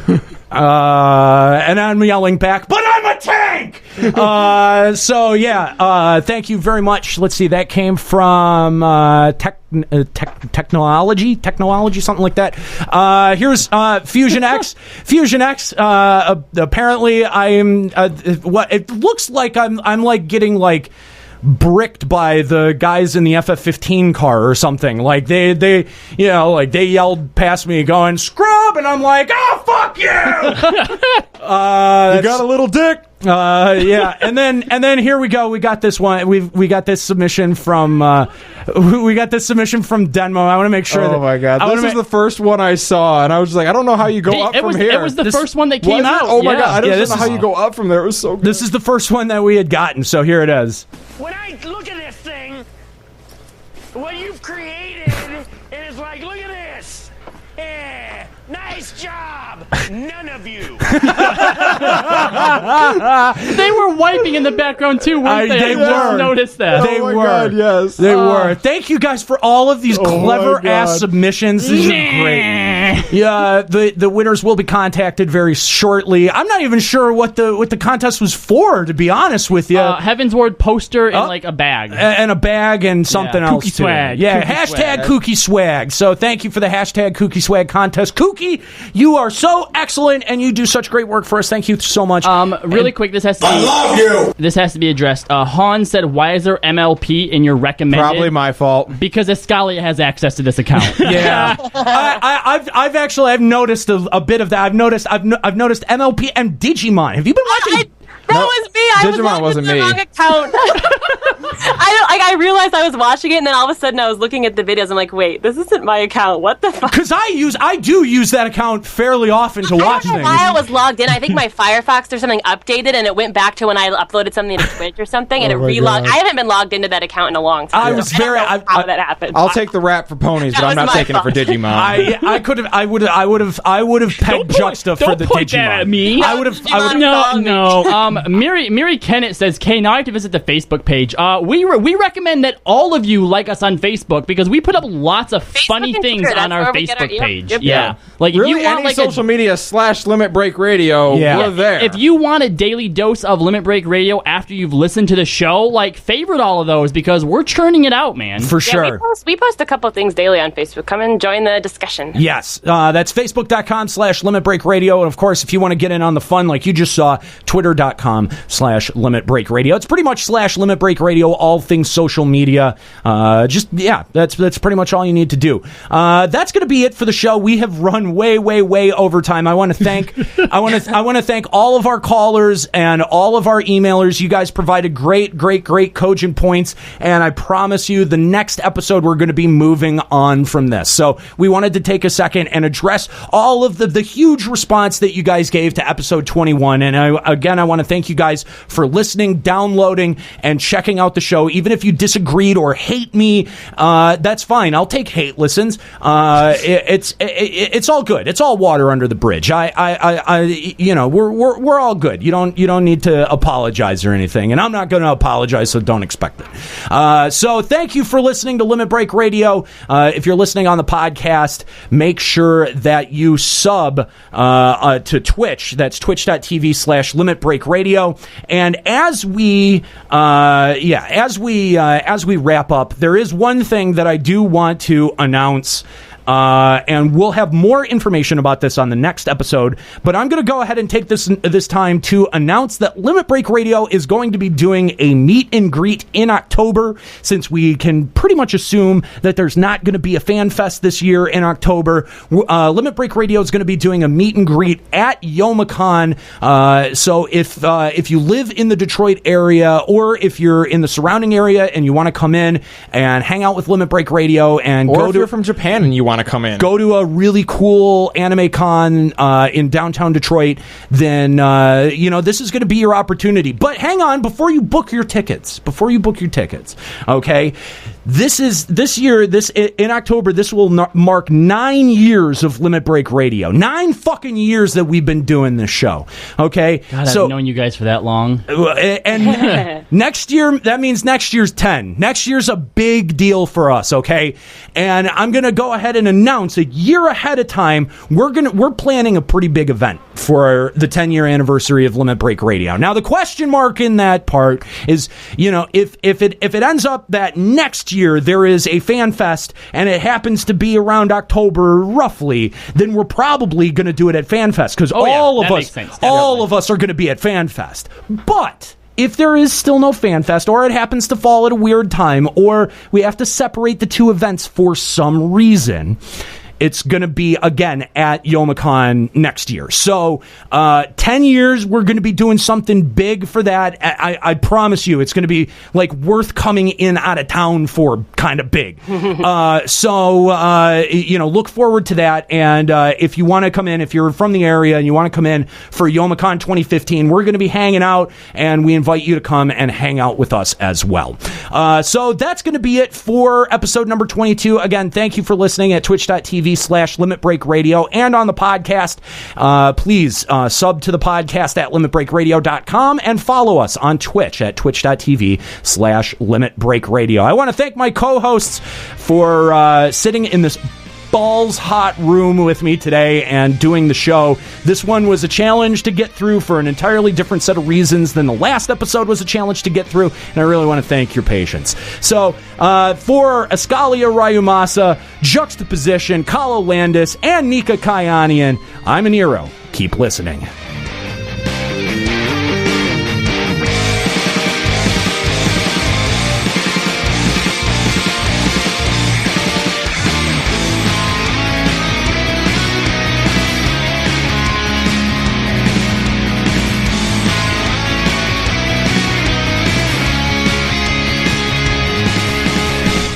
Limit Break Radio is a production of LimitBreakRadio.com and Bender Media Productions. Final Fantasy XIV and Eorzea are trademarks of Square Enix. Funding for Limit Break Radio is provided by Miri Kennett, Scry De La Rosa, Zurian Urexin, Satori Komeji, Karquin Albarn, Rajan Nelka, and fellow Limit Break Radio listeners. To support Limit Break Radio, visit patreon.com/LimitBreakRadio. Opening music in this episode from Daniel Lambie. Listen to Man with the Machine Gun and other great tracks at facebook.com/Daniel Lambie Metal Gamer.